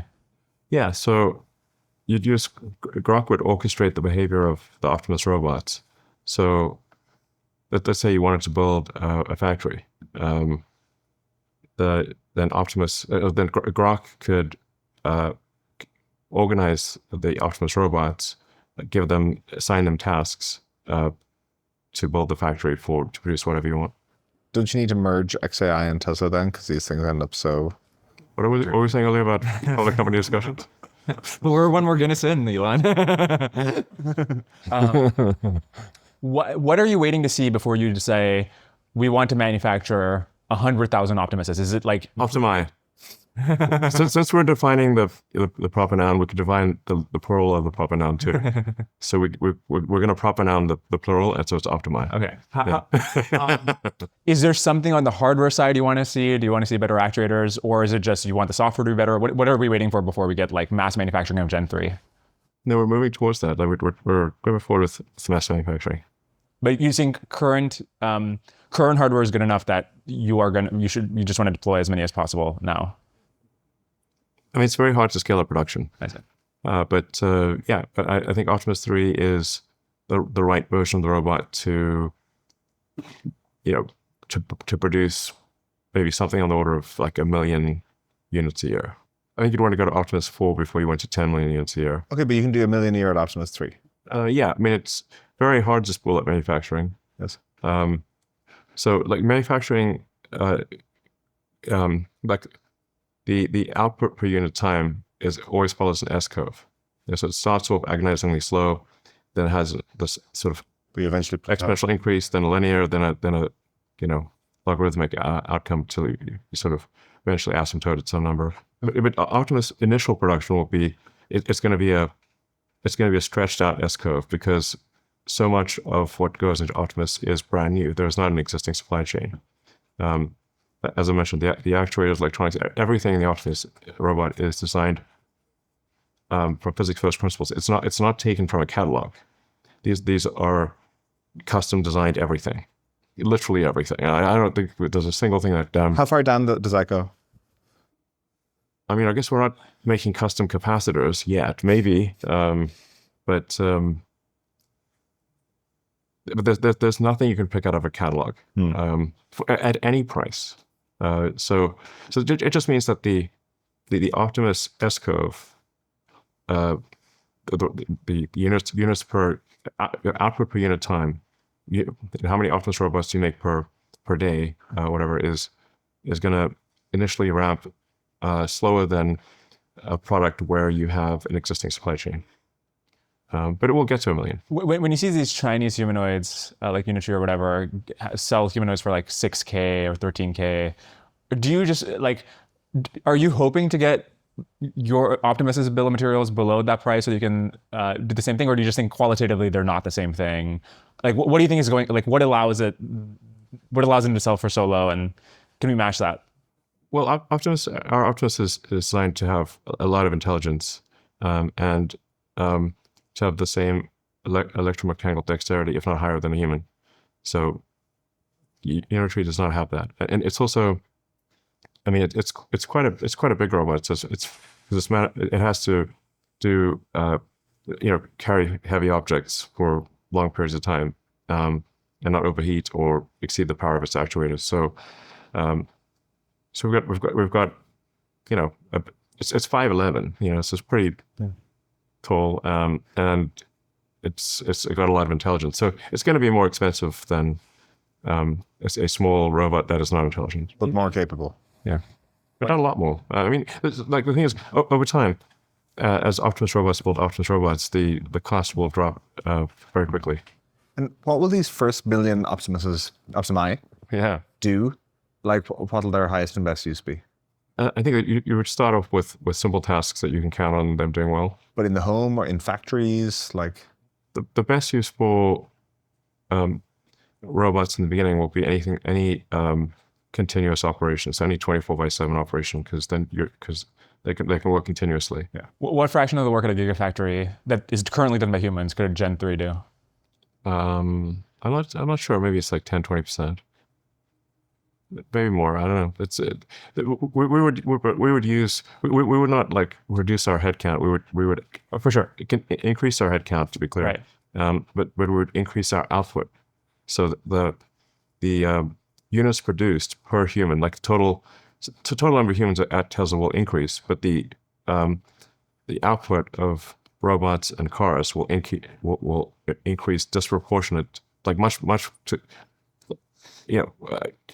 number of cars and robots produced per human will increase dramatically, but number of humans will increase as well. We're talking about Chinese manufacturing a bunch here, and we're also talking about, we've talked about some of the policies that are relevant, like you mentioned, the solar tariffs. Yeah.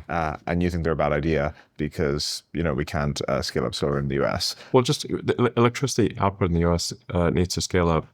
Right, and it can't without good power sources. You just need to get it somehow. Yeah, but where I was going with this is, if you were in charge, if you were setting all the policies, what else would you change?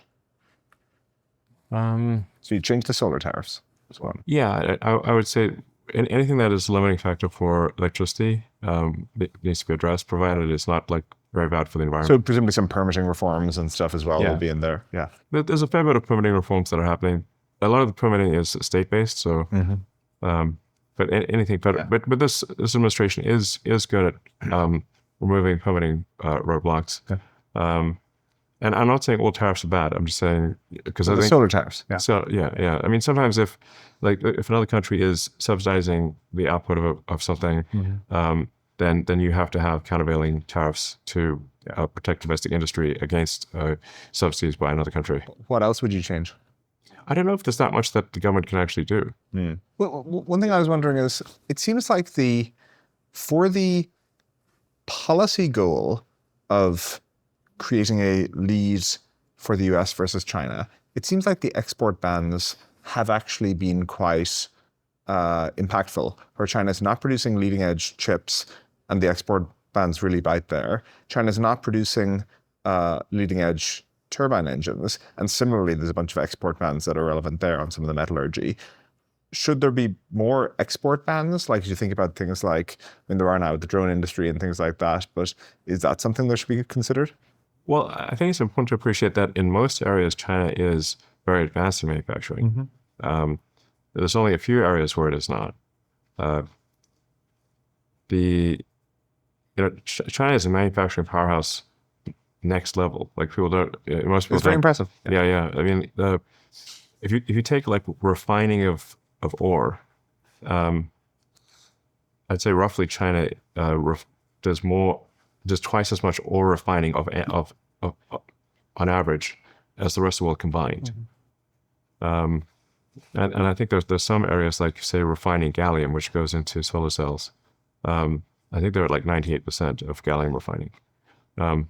So China is actually very advanced in manufacturing in I'd say most areas. It seems like there is discomfort with this supply chain dependence, and yet nothing's really happening on it. Which supply chain dependence? It depends on, say, the gallium refining that you're saying. Yeah. There's a and all the rare earth stuff and rare earths, which are, as you know, not rare. Yeah. Like, we actually do rare earth ore mining in the US send the rock, we put it on a train, and then put it on a boat to China. That goes on another train and goes to the rare earth refiners in China, who then refine it, put it into a magnet, put it into a motor subassembly, and then send it back to America. So the thing, we're really missing a lot of ore refining in America. And isn't this worth a policy intervention? Yes. Well, I think there are some things being done on that front. But we kind of need Optimus, frankly, to build ore refineries. So you think the main advantage China has is the abundance of skilled labor, and that's that's the thing Optimus fixes. But then also we need the China's skilled got labor. like 4 times our population. So. But we need. So I mean, there's this concern if you think like humanoids are the future that like. Okay, right now, if it's the skilled labor for manufacturing that's determining who can build more humanoids, China has more of those. It manufactures more humanoids. Therefore, it gets the optimized future first. We'll see. It just like keeps that exponential going. It seems like you're sort of pointing out that sort of getting to 1 million optimi requires the manufacturing that the optimi is supposed to help us get to, right? You can close that recursive loop pretty quickly with a small number of optimi. Yeah. So you close the recursive loop to help the robots build the robots, and then we can try to get to tens of millions of units a year. Maybe if you start getting to hundreds of millions of units a year, I think you're going to be the most competitive country by far. We definitely can't win with just humans because China has 4 times our population. Right. And frankly, America's been winning for so long that we, just like a pro sports team that's been winning for a very long time, tend to get complacent and entitled. And that's why they stop winning, because it's, don't work as hard anymore.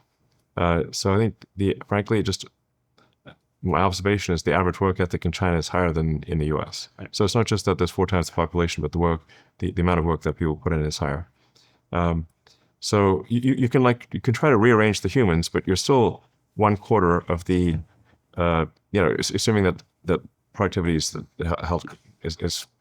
the same, which I think actually it might not be. Yeah. I think China might have an advantage on productivity per person.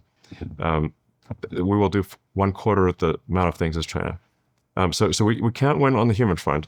And our birth rate's been low for a long time. So our birth rate's been, the US birth rate's been below replacement since roughly 1971.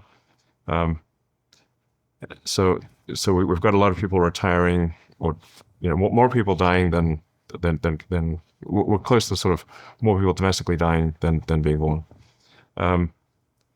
So we definitely can't win on the human front, but we might have a shot at the robot front. Are there other things that you have wanted to manufacture in the past, but they've been too labor intensive or too expensive, that now you can come back to and say, oh, we can finally do the whatever, because we have Optimus?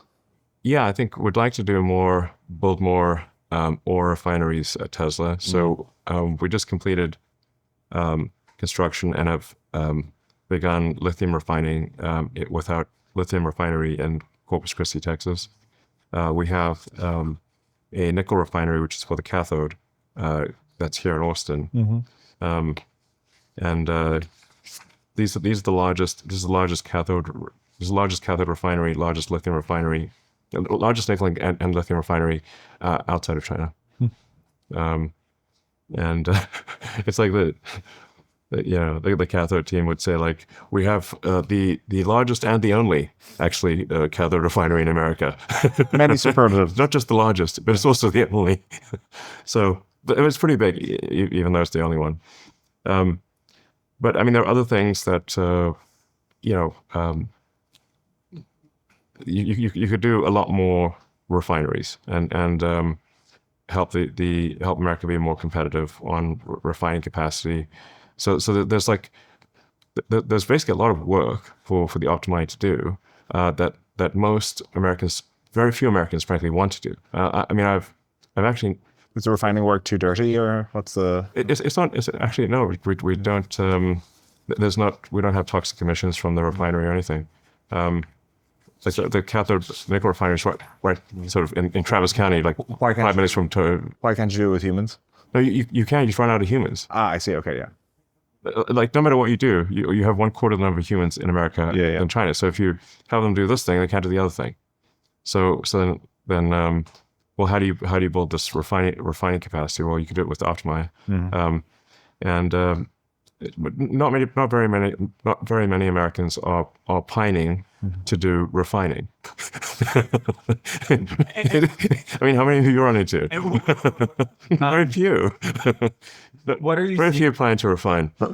BYD is reaching Tesla production or sales in quantity. What do you think happens in global markets as Chinese production in EVs scales up? Well, China's extremely competitive in manufacturing, so I think there's going to be a massive flood of Chinese vehicles and other basically most manufactured things.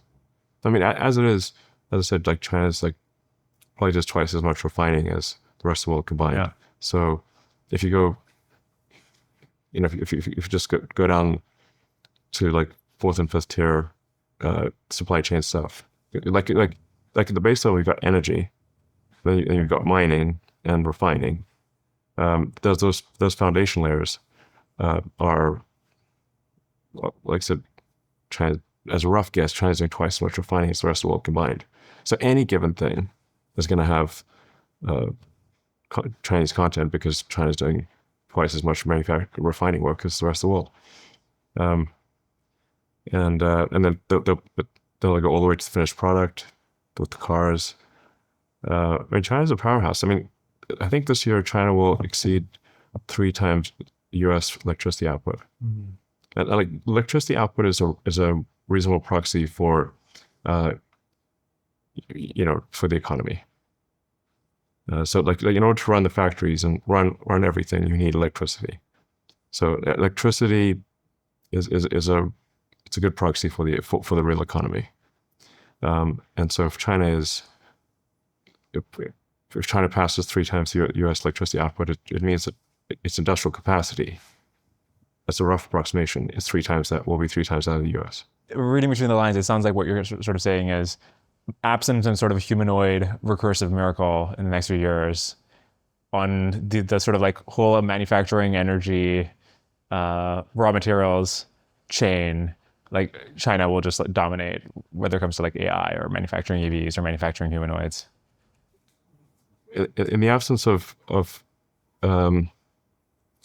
breakthrough innovations in the U.S., China will utterly dominate. Interesting. Yes. Robotics being the main breakthrough innovation. Well, if you do, like to scale AI in space, like basically need space. You need the humanoid robots. You need real world AI. You need 1 million tons a year to orbit.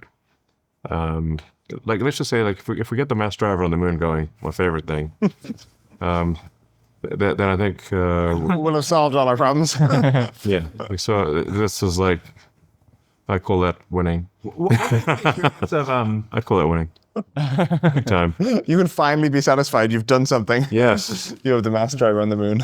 That's right. I just want to see that thing in operation. Was that out of some sci-fi, or where did you? Well, actually, there is a Heinlein book. The moon is a harsh mistress. Okay, yeah, but that's slightly different. That's a gravity slingshot, or No, they have a mass driver on the moon. Okay, yeah. But they use that to attack Earth, so maybe it's not the greatest. They use that to assert their independence from Exactly. Earth. What are your plans for the mass driver on the moon? They asserted their independence. The Earth government disagreed, and they loved things until the Earth government agreed. That book is a hoot. I found that book much better than his other one that everyone reads, Stranger in a Strange Land. Yeah, Grok comes from Stranger in a Strange Land. Yeah, but I much preferred. Yeah, the first 2/3 of Stranger in a Strange Land are good, and then it gets very weird in the third portion. Yeah. But there's still some good concepts in there. Yeah. Labelbox can get you robotics and RL data at scale. Take robotics. Let's say you need 100,000 hours of egocentric video. Labelbox starts by helping you define your ideal data distribution. Like, for example, maybe no single task category should occupy more than 1% of trading volume, and at least 10% of trajectories should capture failure and recovery states. Next, Labelbox assigns this distribution to its massive network of operators. you're not limited to the small range of scenes that you can set up in a single warehouse. Instead, each one of Labelbox's operators has access to lots of unique physical environments where they can film themselves completing a wide variety of tasks. Labelbox's tech automatically categorizes each video so that their operators always know which tasks still remain and what they need to work on next.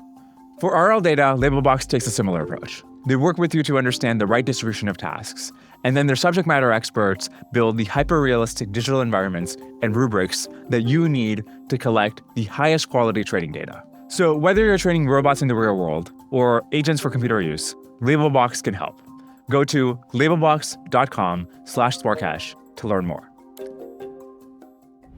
One thing we were discussing a lot is kind of your system for managing people. Like, you interviewed the first few thousand of SpaceX employees, and I've assumed lots of other companies. What is obviously it doesn't scale. Well, yes, but what doesn't scale?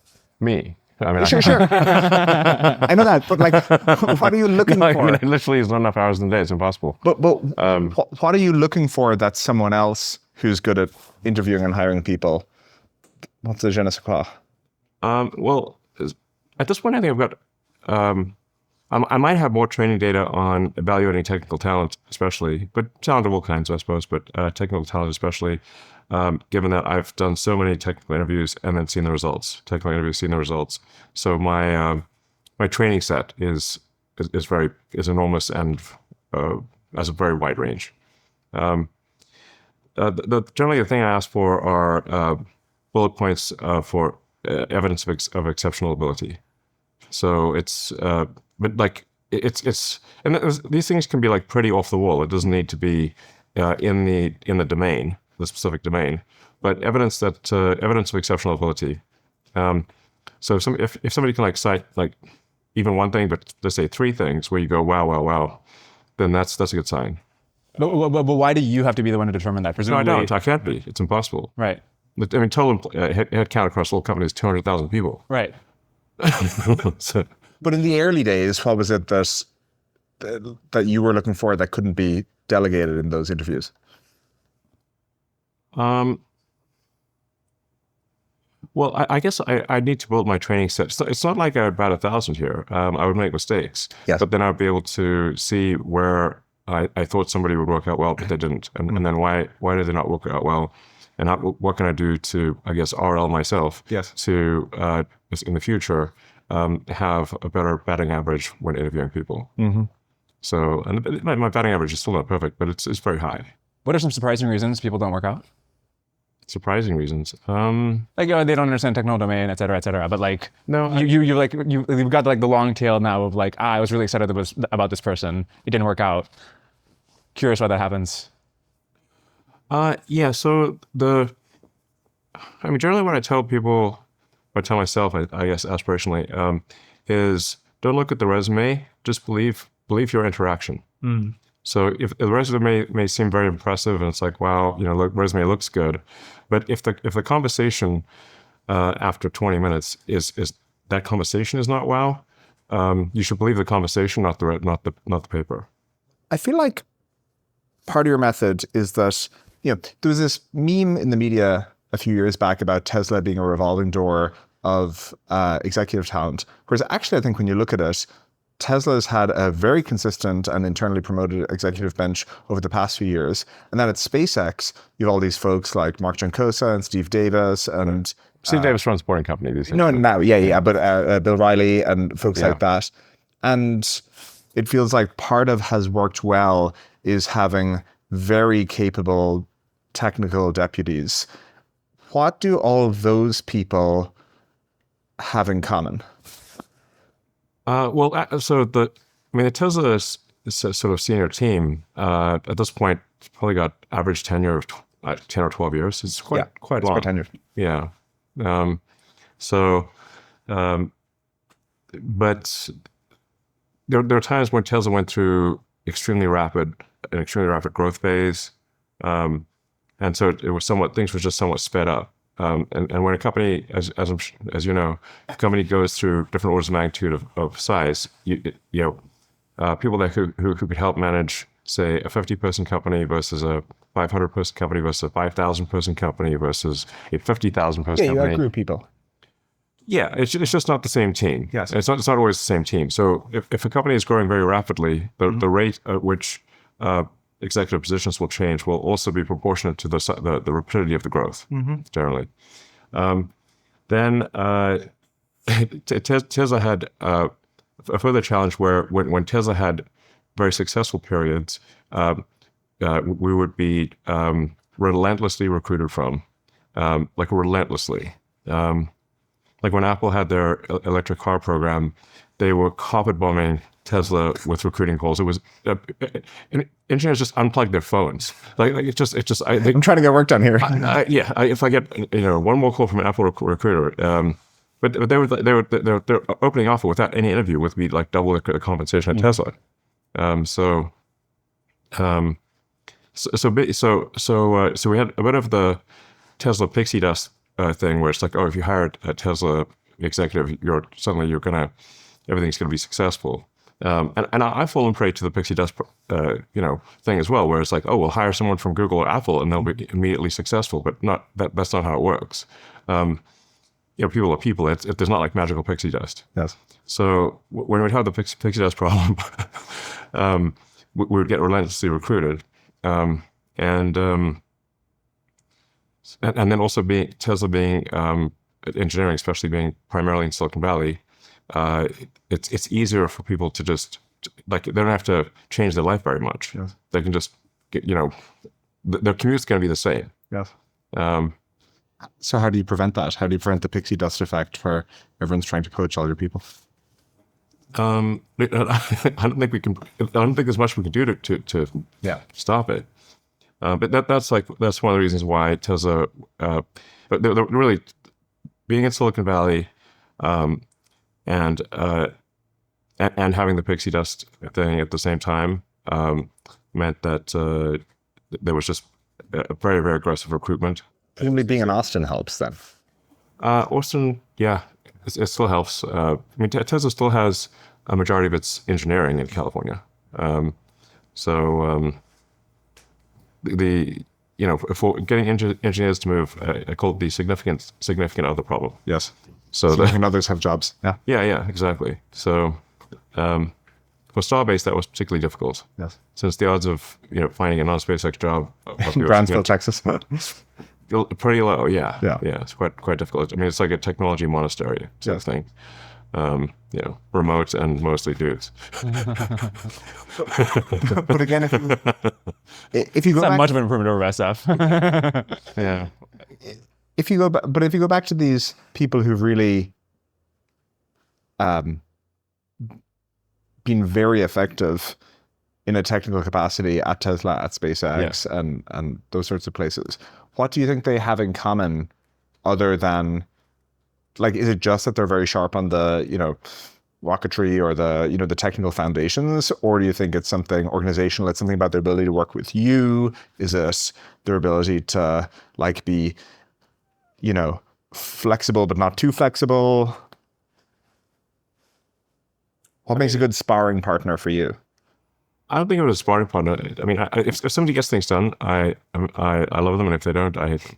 So it's pretty straightforward. It's not like some idiosyncratic thing. If somebody executes well, I'm a huge fan, and if they don't, I'm not. But it's not about mapping to my idiosyncratic preferences. I'll certainly try not to have it be mapping to my idiosyncratic preferences. Mm-hmm. So yeah. But generally, I think it's a good idea to hire for talent and drive and trustworthiness. Mm-hmm. And I think goodness of heart is important. I underweighted that at one point. So, like, are they a good person, trustworthy, so smart, and talented, and hardworking? If so, you can add domain knowledge. But those fundamental traits, those fundamental properties, you cannot change. So most of the people who are at Tesla and SpaceX did not come from the aerospace industry or the auto industry. What is most had to change about your management style as your companies have scaled from 100 to 1,000 to 10,000 people? You're known for this like very micromanagement, just getting into the details of things. Nano management, please. Pico management. Femto management. So you're saying keep going. We're going to go all the way down to Planck's constant. We're going to go all the way down to Heisenberg's and Sidney Small. Yeah. Well, how do you? I mean, are you still able to get into details as much as you want? Would your companies be more successful if they were smaller? Like, how do you think about that? Well, because I have a fixed amount of time in the day, my time is necessarily diluted as things grow, and as the span of activity increases. So, it's impossible for me to actually be a micromanager because there's that would imply I have some like thousands of hours per day. It is a logical impossibility for me to micromanage things. So now there are times when I will drill down into a specific issue because that specific issue is the limiting factor on the progress of the company. But the reason for drilling into that some very detailed item is because it is the limiting factor. It's not arbitrarily drilling into tiny things. And like I said, obviously, from a time standpoint, it is physically impossible for me to arbitrarily go into tiny things that don't matter, and that would result in failure. But sometimes the tiny things are decisive in victory. Famously, you switched the Starship design from composites to steel. Yes. And you made that decision. Like that Correct. wasn't people were going around, they're like, oh, we found something better, boss. Like that was you encouraging people against some resistance. Can you tell us how you came to that whole composite steel switch? Yeah, so desperation, I'd say. Originally, we were going to make Starship out of carbon fiber, and carbon fiber is pretty expensive. Like you can generally when you do volume production, you can get any given thing to start to approach its material cost. The problem with carbon fibers is that material cost is still very high. It's about 50 times, particularly if you go for a high strength specialized carbon fiber that can handle cryogenic oxygen. It's like call it roughly 50 times the cost of steel. And at least in theory, it would be lighter. People generally think of steel as being heavy and carbon fiber as being light. And for room temperature applications, like say more or less room temperature applications, like a Formula One car, static aerostructure, or any kind of aerostructure really you're gonna probably be better off with carbon fiber. Now the problem is that we were trying to make this enormous rocket out of carbon fiber, and our progress was extremely slow. And it had been picked in the first place just because it's light. Yes. Like at first glance, like most people would think that the choice for making something light would be carbon fiber. Now the thing is that when you make something very enormous out of carbon fiber, and then you try to have the carbon fiber be efficiently cured, meaning not room temperature cured, because you've got sometimes you got like 50 plies of carbon fiber, and carbon fiber is really carbon string and glue, and you in order to have high strength, you need an autoclave, so something that's essentially a high pressure oven. And if you have something that's a gigantic, the oven's got to be bigger than the rocket. So we'll be trying to make an autoclave that's bigger than any autoclave that's ever existed, or do room temperature cure, which takes a long time and has issues. But the fundamental issue is that we're just making very slow progress with carbon fiber. I think the meta question is why it had to be you who made that decision? There's many engineers on your team. Yeah, how did the team not arrive at the deal? Yeah, exactly. Like, this is a part of a broader question of like understanding your comparative advantage at your companies.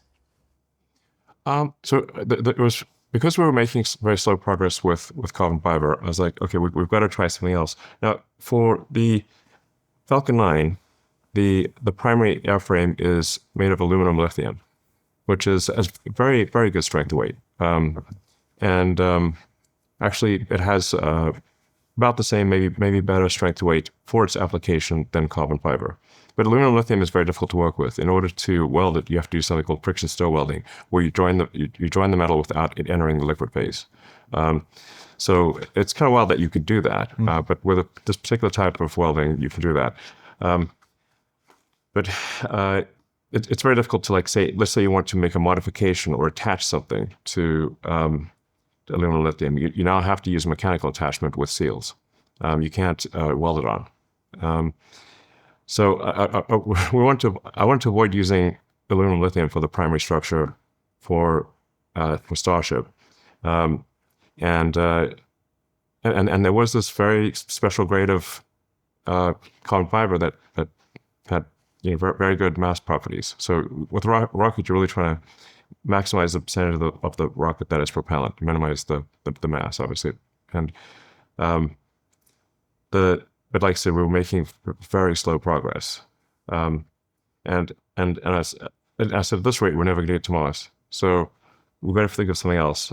I didn't want to use aluminum lithium because of the difficulty of friction stir welding, especially doing that at scale. It was hard enough at 3.6 meters in diameter, let alone at 9 meters or above. I said, well, what about steel? And so now I had a clue here because some of the early U.S. rockets had used very thin steel. The Atlas rockets had used a steel balloon tank.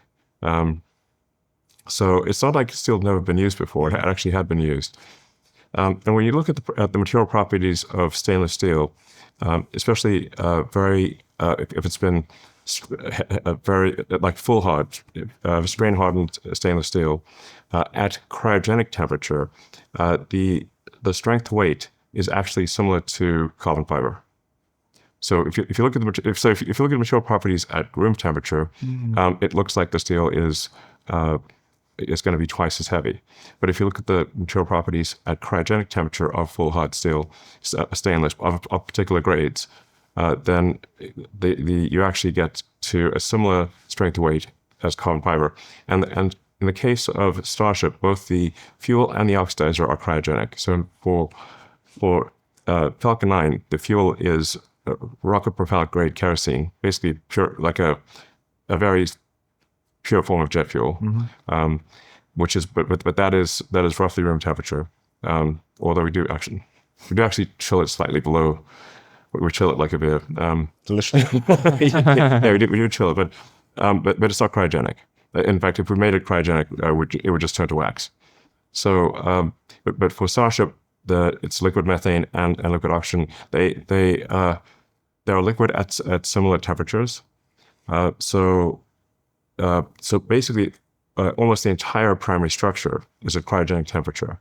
So then you've got a 300 series stainless that's strain hardened, because it's at almost the whole thing's at cryogenic temperature, actually has a similar strength to weight as carbon fiber, but costs 50 times less than raw material, and is very easy to work with. You can weld stainless steel outdoors.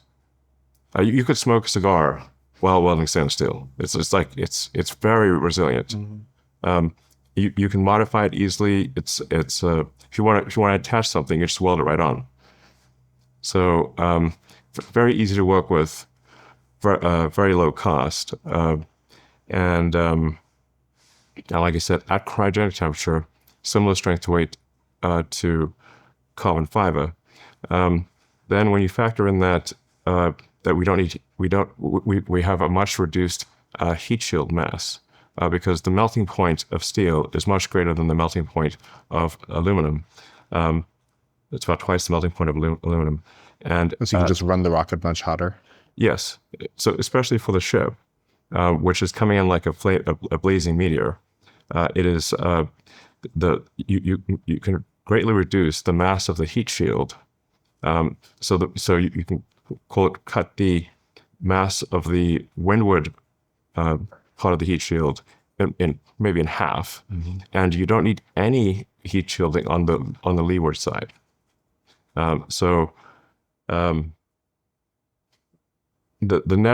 net result is actually the steel rocket weighs less than the carbon fiber rocket, because the resin in the carbon fiber rocket starts to melt. So basically, carbon fiber and aluminum have about the same operating temperature capabilities, and whereas steel can operate at twice temperature.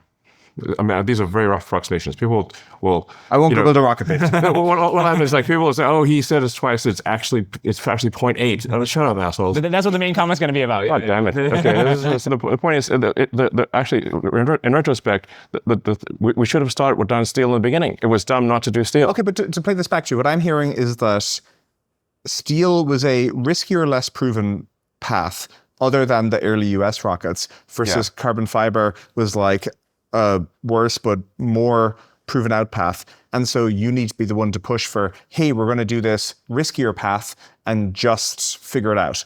And so you were fighting like a sort of conservatism in a sense.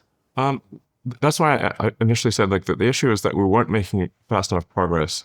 We were having trouble making even a small barrel section of the carbon fiber that didn't have wrinkles in it. Because at that large scale, you have to have many plies, many sort of layers of the carbon fiber. You've got to cure it, and you've got to cure it in such a way that it doesn't have any wrinkles or defects. The carbon fiber is much less resilient than steel. It has it's less toughness. Like stainless steel will stretch and bend. The carbon fiber will tend to shatter. So toughness being the area under the stress strain curve, so that you're generally going to have to do better with steel.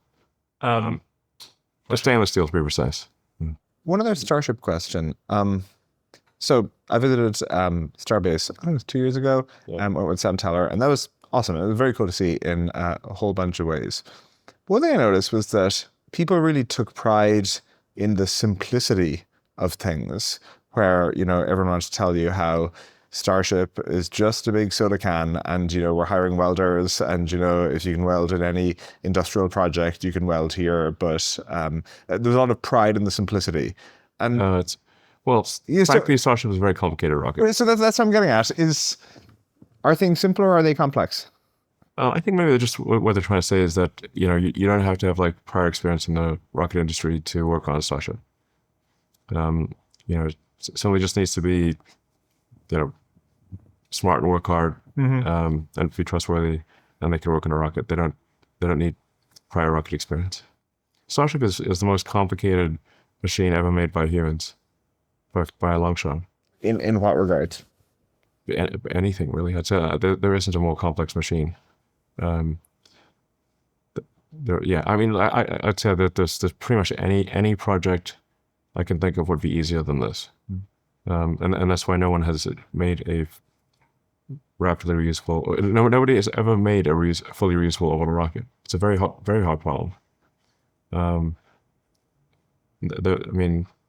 Many smart people have tried before, very smart people, with immense resources, and they failed. And we haven't succeeded yet. Falcon is partially reusable, but the upper stage is not. Starship version 3. I think this design, that it can be fully reusable. And that full reusability is what will enable us to become a multi-planet civilization. Can you say what the curves? Any technical problem, even like a hadron collider or something like that, is an easier problem than this. We spent a lot of time on bottlenecks. Can you say what the current Starship bottlenecks are, even at a high level? Trying to make it not explode. Generally. That old chestnut. Really wants to explode. All those combustible materials. We've had 2 boosters explode on the test stand. One obliterated the entire test facility. So it only takes like one mistake, and I mean the amount of energy contained in Starship is insane. And so is that why it's harder than Falcon? It's because it's just more energy? It's a lot of new technology. It's pushing the performance envelope. The Raptor 3 engine is a very, very advanced engine, by far the best rocket engine ever made. But it desperately wants to blow up. I mean, just to put things in perspective here, on liftoff, the rocket is generating over 100 gigawatts of power. It's 20% of US electricity. Actually, it's insane. It's a great comparison. While not exploding. Sometimes. Sometimes, but sometimes, yeah. So I was like, how does it not explode? There's a, thousands of ways that it could explode, and only one way that it doesn't.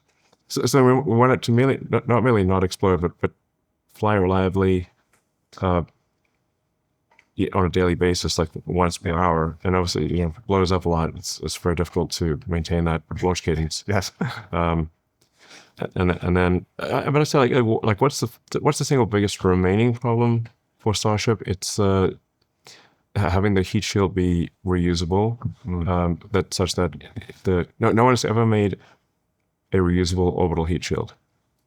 So the heat shield's got to make it through the ascent phase without shocking a bunch of tiles, and then it's going to come back in and also not lose a bunch of tiles or overheat the main airframe. And isn't that hard because it's kind of fundamentally a consumable?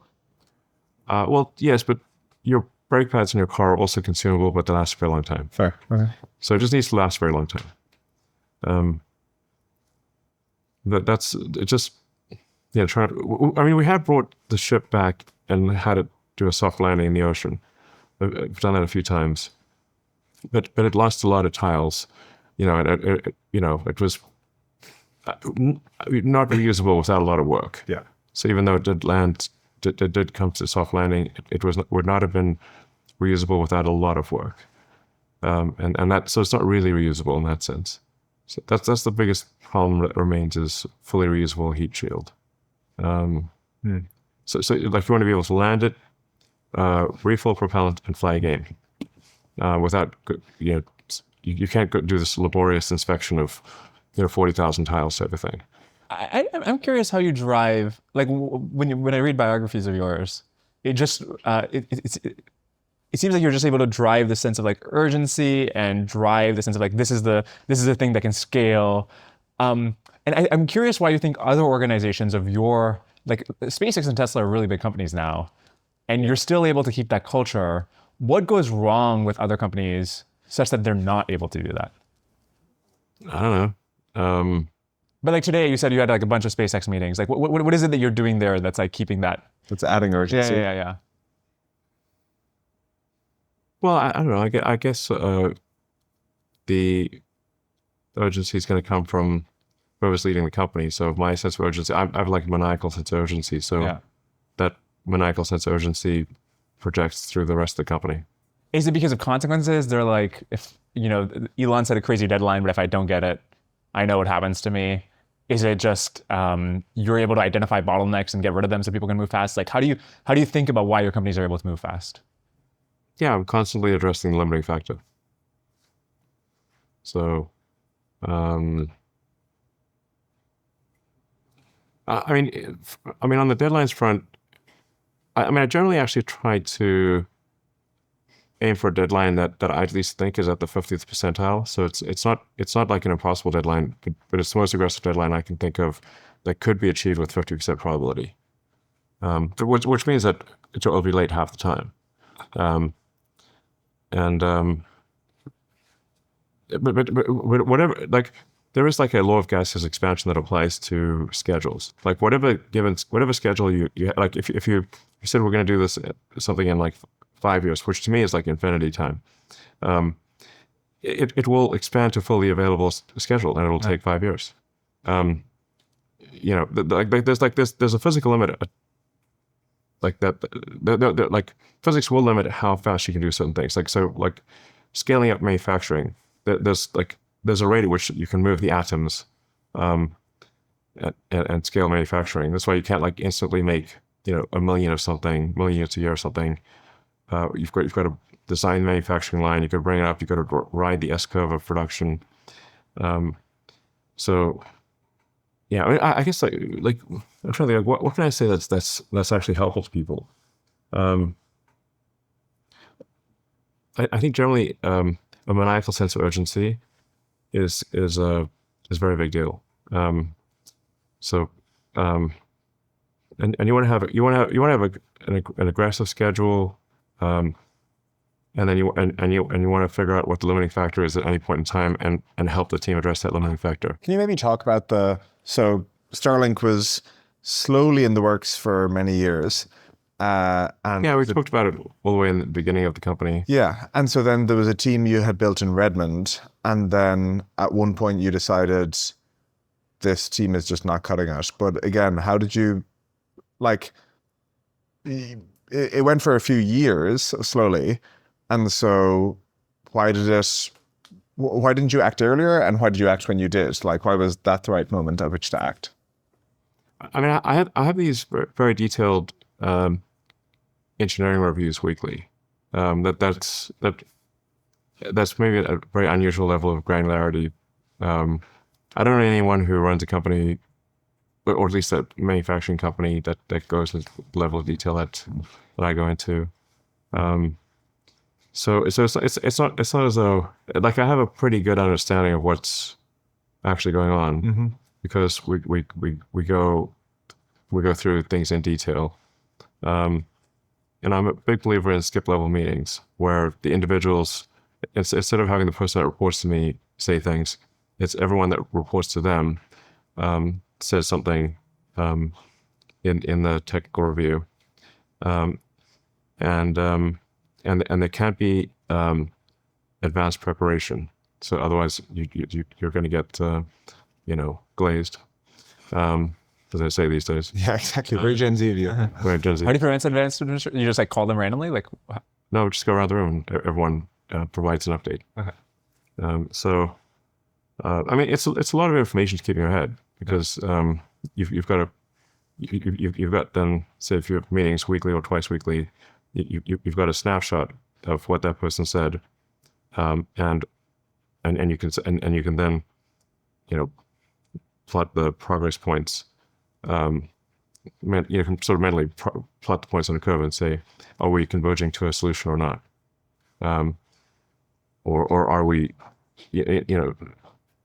like, I'll take drastic action only when I conclude that success is not in the set of possible outcomes. So when I say, okay, when I finally reach the conclusion that, okay, unless drastic action is done, we have no chance of success, then I must take drastic action. And so I came to that conclusion in 2018, took drastic action, and fixed the problem. How many, you've got many companies, and in each of them, it sounds like you do this kind of deep engineering understanding of what the relevant bottlenecks are, so you can do these reviews with people. Yeah. You've been able to scale it up to 5, 6, 7 companies. Within one of these companies, you have many different mini companies within them. What determines the max amount here? Could you have like 80 companies? 80? No. But like you have so many already. That's already remarkable. Why this current number? Yeah, exactly. No. So we can barely keep one company together. It depends on situation. I actually don't have regular meetings with Boring Company, so that the Boring Company is sort of cruising along. Like, look, if something is working well and making good progress, then there's no point in me spending time on it. So I actually allocate time according to where the limiting factor or the problem, where are things problematic, and or where are we pushing against, like what is holding us back? I focus, at the risk of saying the words too many times, the limiting factor. So if something's like, the irony is, if something's going really well, they don't see much of me. But if something's going badly, they'll see a lot of me.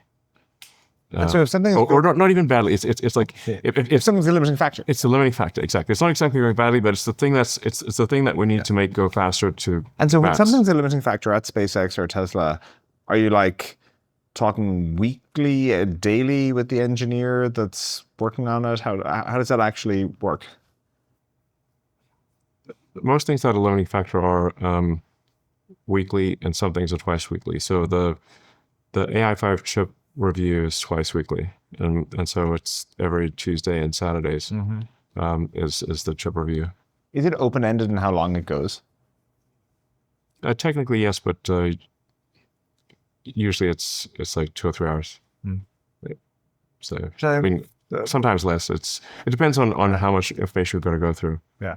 That's another thing. I'm just trying to tease out the differences here, because the outcomes seem quite different. And so I think it's interesting to note what inputs are different.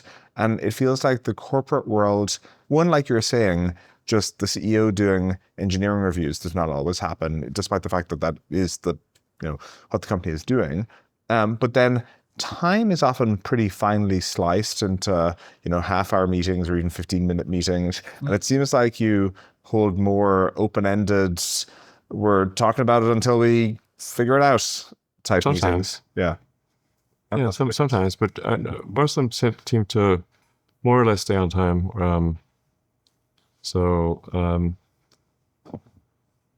I mean, today's Starship engineering review went a bit longer because there were more topics to discuss.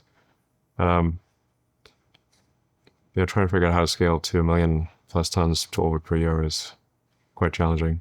Can I ask a question? So you said about Optimus and AI that they're going to result in double-digit growth rates within a matter of years. Oh, like the economy? Yeah. Yes. I think that's right. What was the point of the DOGE cuts if the economy is going to grow so much? Well, I think like waste and fraud are not good things to have, I was actually pretty worried about, I guess, I think in the absence of AI and robotics, we're actually totally screwed because the national debt is piling up like crazy. Now, our interest payments, the national debt exceed the military budget, which is $1 trillion. So we have over $1 trillion just in interest payments. That was like, I was like, okay, pretty concerned about that. Maybe if I spend some time, we can slow down the bankruptcy of the United States and give us enough time for the AI and robots to, help solve the national debt. Or not help solve. It's the only thing that could solve the national debt. Like, we are 1,000% going to go bankrupt as a country and fail as a country without AI and robots. Nothing else will solve the national debt. And so we'd like to. Well, we need enough time to build the AI and robots and not go bankrupt before then. I guess the thing I'm curious about is when DOGE starts, you have this enormous ability to enact reform and not that enormous. Sure. But totally by your point that like it's important that AI and robotics drive product improvements, drive GDP growth. But why not just directly go after the things you were pointing out, like the tariffs on certain components, or whether it's like permitting? I'm like the president. And very hard to cut to cut things that are obvious waste and fraud, like ridiculous waste and fraud. What I discovered that it's extremely difficult even to cut very obvious waste and fraud from the government, because the government has to operate on like who's complaining. Like if you cut off payments to fraudsters, they immediately come up with the most sympathetic sounding reasons to continue the payment. They don't say, please keep the fraud going. They say, they're like, you're killing baby pandas. And we're like, meanwhile, there's no baby pandas are dying. They're just making it up. The fraudsters are capable of coming up with extremely compelling, sort of heart-wrenching stories that are false, but nonetheless sound sympathetic. And that's what happened. So it's like, perhaps I should have known better. but I thought, wait, let's try to cut some amount of waste and fraud from the government. Maybe there shouldn't be, 20 million people marked as alive in Social Security who are indefinitely dead and over the age of 115. The oldest American is 114. So it's safe to say if somebody is 115 and marked as alive in the Social Security database, something is there's either a typo, so like somebody should call them and say, we seem to have your birthday wrong, or we need to mark you as dead. One of the two things. Very intimidating call to get. Well, so it seems like a reasonable thing. And if like, say, their birthday is in the future, and they have, a small business administration loan, and their birthday is 2165, we either, again, have a typo or we have fraud. So we say we appear to have gotten the century of your birth incorrect. Or a great plot for a movie. Yes, this is when I mean by ludicrous fraud. That's what I mean by ludicrous fraud.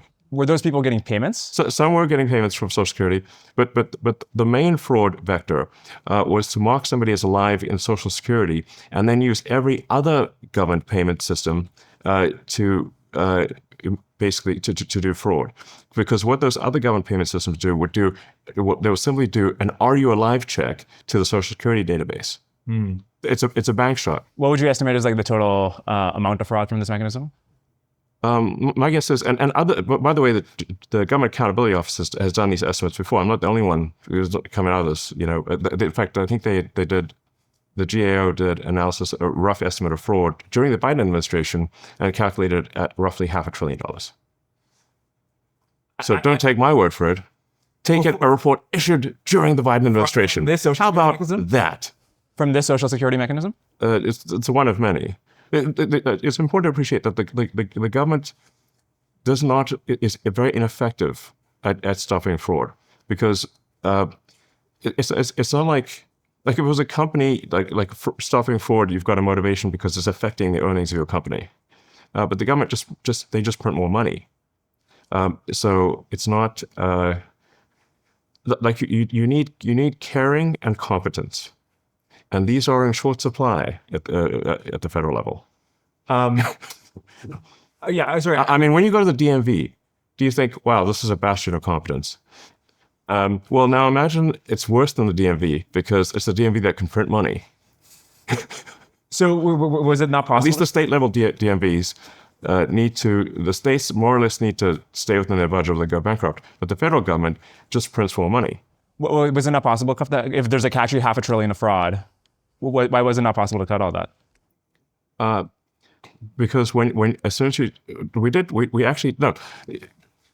You really have to stand back and recalibrate your expectations for competence, because you're operating in a world where you've got to sort of make ends meet. Like you've got to pay your bills, you got to buy the microphones. Yeah, exactly.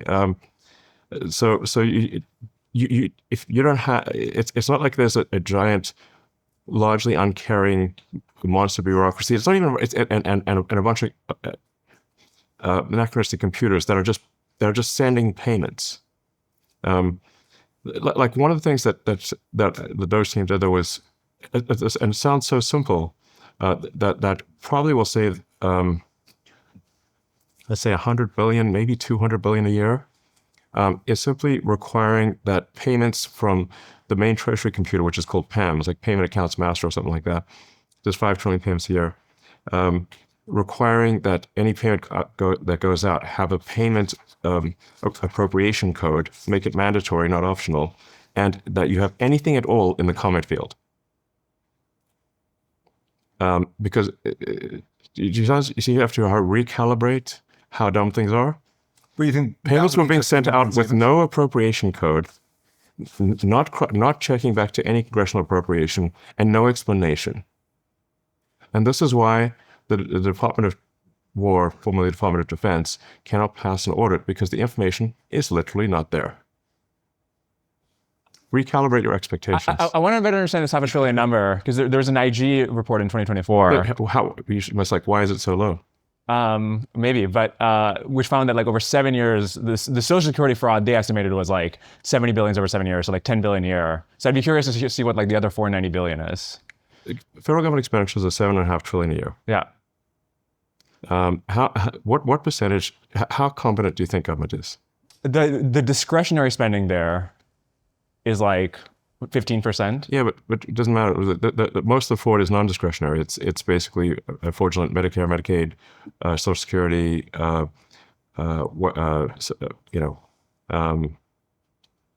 disability. There's a zillion government payments. Yeah. And a bunch of these payments are in fact they're block transfers to the states. So the federal government doesn't even have the information in a lot of cases to even know if there's fraud. Let's like reductio ad absurdum. The government is perfect and has no fraud. What is your probability estimate of that? I mean, 0. Okay. So then would you say that fraud and waste that the government is 90%? That also would be quite generous. But if it's only 90%, that means that there's $750 billion a year of waste and fraud. And it's not 90%. It's not 90% effective. This seems like a strange way to first principles the amount of fraud in the government. Just like, how much do you think there is? And then, anyways, we don't have to do it live, but I'd be curious to like see. You know a lot about fraud at Stripe. People are constantly trying to do fraud. Yeah, but as you say, it's like a little bit of a, we've really ground it down, but it's a little bit of a different problem space because you're dealing with a much more heterogeneous set of fraud vectors here than we are. Yeah, but I mean, at Stripe, you have high confidence and you try hard. You have high confidence and high caring, but still fraud is non-zero. Now imagine it's at a much bigger scale. There's much less confidence and much less caring. Back PayPal back in the day, we tried to manage fraud down to about 1% of the payment volume. And that was very difficult. It took a tremendous amount of confidence and caring to get fraud merely to 1%. Now imagine that you have an organization where there's much less caring and much less confidence. It's going to be much more than 1%. How do you feel now looking back on kind of politics and doing stuff there, where it feels like, looking from the outside in, the two things have been quite impactful. One, the America PAC, and two, the acquisition of Twitter at the time. But also it seems like there was a bunch of heartache. And so what's your grading of the whole experience? Well, I think those things needed to be done to maximize the probability that the future is good.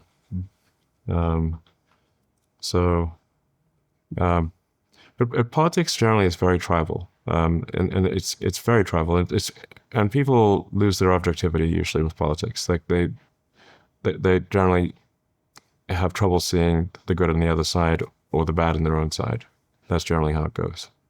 That I guess was one of the things that surprised me the most is you often simply cannot reason with people. Mm-hmm. If they're in one tribe or the other, they simply believe that everything their tribe does is good and anything the other political tribe does is bad. And persuading them otherwise is almost impossible. So anyway, but I think overall those actions, acquiring Twitter, getting Trump elected, even though it makes a lot of people angry, I think those actions were good for civilization. How does it feed into the future you're excited about?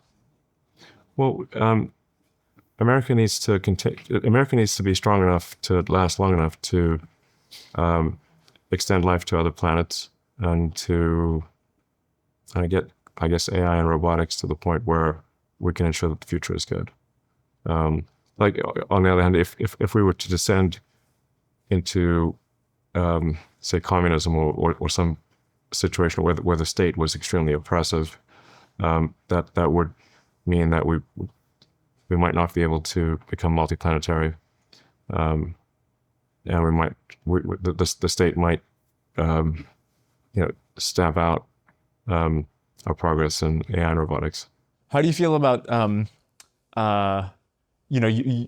Optimus, Grok, etc. are going to be leveraged by, and not just yours, any revenue maximizing company's products will be leveraged by the government over time.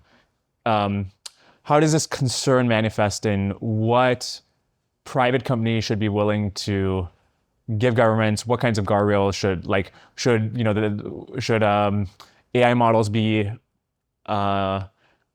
made to do whatever the government that has contracted them out to do ask them to do? Should Grok get to say, like, actually, even if the military wants to do X, no, the Grok will not do that? I think probably the biggest danger of AI, well, maybe the biggest danger of for AI and robotics going wrong is government. Interesting. I mean, the way like people who are opposed to corporations or worried about corporations should really worry about the most about government, because government is just a corporation in the limit. It's a government. Government is just the biggest corporation with a monopoly on violence. So I always find it like a strange dichotomy where people would think corporations are bad, but the government is good, when the government is simply the biggest and worst corporation. But people have that dichotomy. They somehow think at the same time that government can be good, but corporations bad, and this is not true. Corporations have better morality than the government. So I actually think it's that is a thing to be worried about. It's like if the government should not, like, the government could potentially use AI and robotics to suppress the population. Like, that is a serious concern. I mean, as a guy building AI and robotics, how do you prevent that? Well, I think that like if you have a limited government, if you limit the powers of government, which is like really what the U.S. Constitution is intended to do, it's intended to limit the powers of government, then you're probably going to have a better outcome than if you have more government. So, robotics will be available to all governments, right? Not about all governments. I mean, it's difficult to predict like I said, like what's the end point, or like what is many years in the future, but it's difficult to predict the sort of path along that way. Like, if civilization progresses, AI will vastly exceed the sum of all human intelligence, and there will be far more robots than humans. Along the way, what happens? It's very difficult to predict. I mean, it seems like one thing you could do is just say, you are not allowed to, whatever government decks, you're not allowed to use Optimus to do X, Y, Z. Just write out like a policy. I mean, I think you tweeted recently that Grok should have a moral constitution. And one of those things could be that we limit what governments are allowed to do with this advanced technology. I mean, yeah, we can do what I mean, technically, I mean, if the politicians pass a law, then and they can enforce that law, then it's hard to not do that law. The best thing we can have is limited government, where you have the appropriate cross checks between the executive, judicial, and legislative branches. I guess the reason I'm curious about it is this: like, at some point, it seems like the limits will come from you, right? Like, you've got the Optimus, you've got the space GPUs, you've got the. You think I will be the boss of the government? Or you will get I mean, already it's the case with SpaceX that for things that are crucial to the like the government really cares about getting certain satellites up in space, whatever. Like, it needs SpaceX. It is a necessary contractor, and you are in the process of building more and more of the technological components of the future that will have an analogous role in different industries, and you could have this ability to like set some policy that is suppressing classical liberalism in any way. My companies will not help in any way with that, or some policy like that. I will do my best to ensure that anything that's within my control maximizes the good outcome for humanity. I think anything else would be short-sighted, because obviously I'm part of humanity, so I like humans. Pro-human. You've mentioned that Dojo 3 will be used for space-based compute. You really read my what I say. I don't know if you know Twitter, but I know you have a lot of followers. Big giveaway. How do you? Honestly, I've just shown my secrets. I post them away. How do you design this chip for space? What changes? Well, I guess you want to design it to be more radiation tolerant and run at a higher temperature. So you could, roughly if you increase the operating temperature by 20% in degrees Kelvin, you can cut your radiator mass in half. So running at a higher temperature is helpful in space. There's various things you can do for shielding the memory, but like neural nets are going to be very resilient to bit flips. Yeah. So like most of what happens for radiation is like random bit flips. But like if you've got like, a multi-trillion parameter model and you get a few bit flips, it doesn't matter. It's much like heuristic programs are going to be much more sensitive to bit flips than some giant parameter file. So I just designed it to run hot, and I think you pretty much do it the same way that you do things on Earth, apart from making it run hotter. The solar array is most of the weight on the satellite. Is there a way to make the GPUs even more power dense than what NVIDIA and TPUs and et cetera are planning on doing that would, be especially privileged in the space-based world? Well, the basic math is like, if you can do about a kilowatt per reticle, and then you'd need, 100 million full reticle chips to do 100 gigawatts. Yeah. So, depending on what your yield assumptions are, that tells you how many chips you need to make. But cool, you need if you're gonna have 100 gigawatts of power, you need 100 million chips running that are running a kilowatt sustained output per reticle. 100 basic math. 100 million chips depends on if you look at the die size of something like Blackwell GPUs or something and how many you can get out of a wafer, you can get like on the order of dozens or less per wafer. So this is a world where if we're putting that out every single year, you're producing millions of wafers a month. That's the plan with TeraFab? Millions of wafers a month of advanced process nodes? Yeah, it's could be some number north of 1 million, I think. Yeah. You got to do the memory too. Yeah. You're going to make a memory fab? I think the TeraFab's got to do memory. It's got to do logic, memory, and packaging. I'm very curious how somebody gets started. This is like the most complicated thing man has ever made. And obviously, if anybody's up to the task, you're up to the task. So you realize it's a bottleneck and you go to your engineers and what is the next, what do you tell them to do? I want 1 million wafers a month in 2030. Yeah. What is the next, what do you? That's right. Do you call ASML? What is the That's exactly what I want. What is the next step? That's so much to ask. Well, we make a little fab and see what happens. Make our mistakes at a small scale and then make a big one.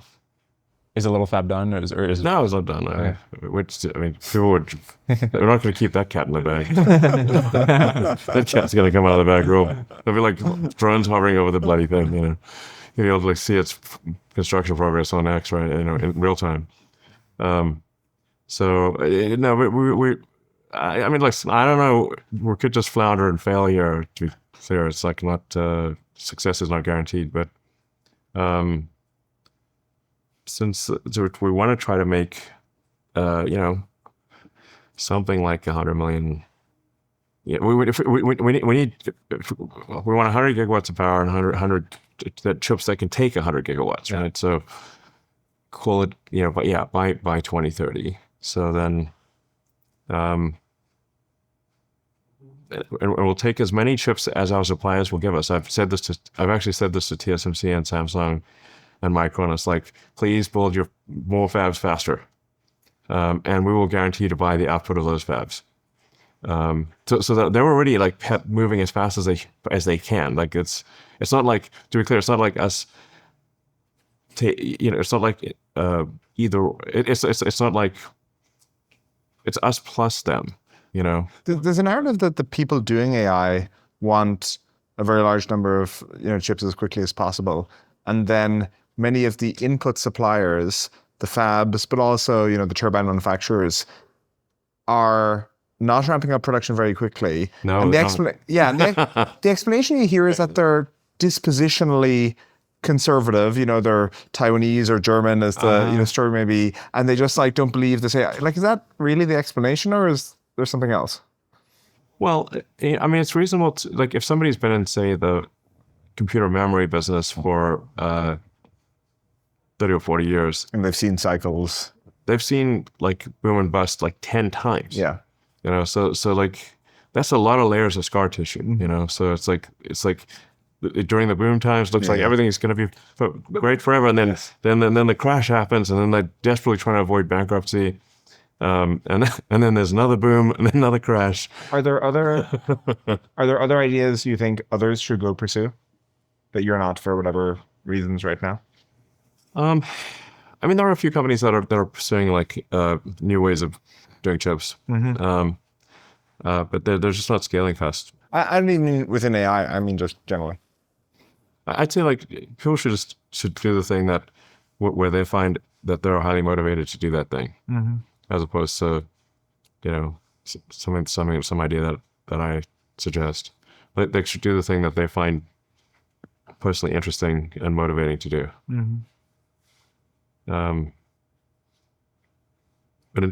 But going back to the limiting factor, use that phrase about 100 times. The current limiting factor that I see in the time frame, in the sort of 29, 20, in the 3 to 4 year time frame, it's chips. In the 1 year time frame, it's energy, power production, electricity. It's not clear to me that there's enough usable electricity to turn on all the AI chips that are being made. Towards the end of this year, I think people are going to have real trouble turning on. The chip output will exceed the ability to turn chips on. What's your plan to deal with that world? Well, we're trying to accelerate electricity production. I guess that's maybe one of the reasons that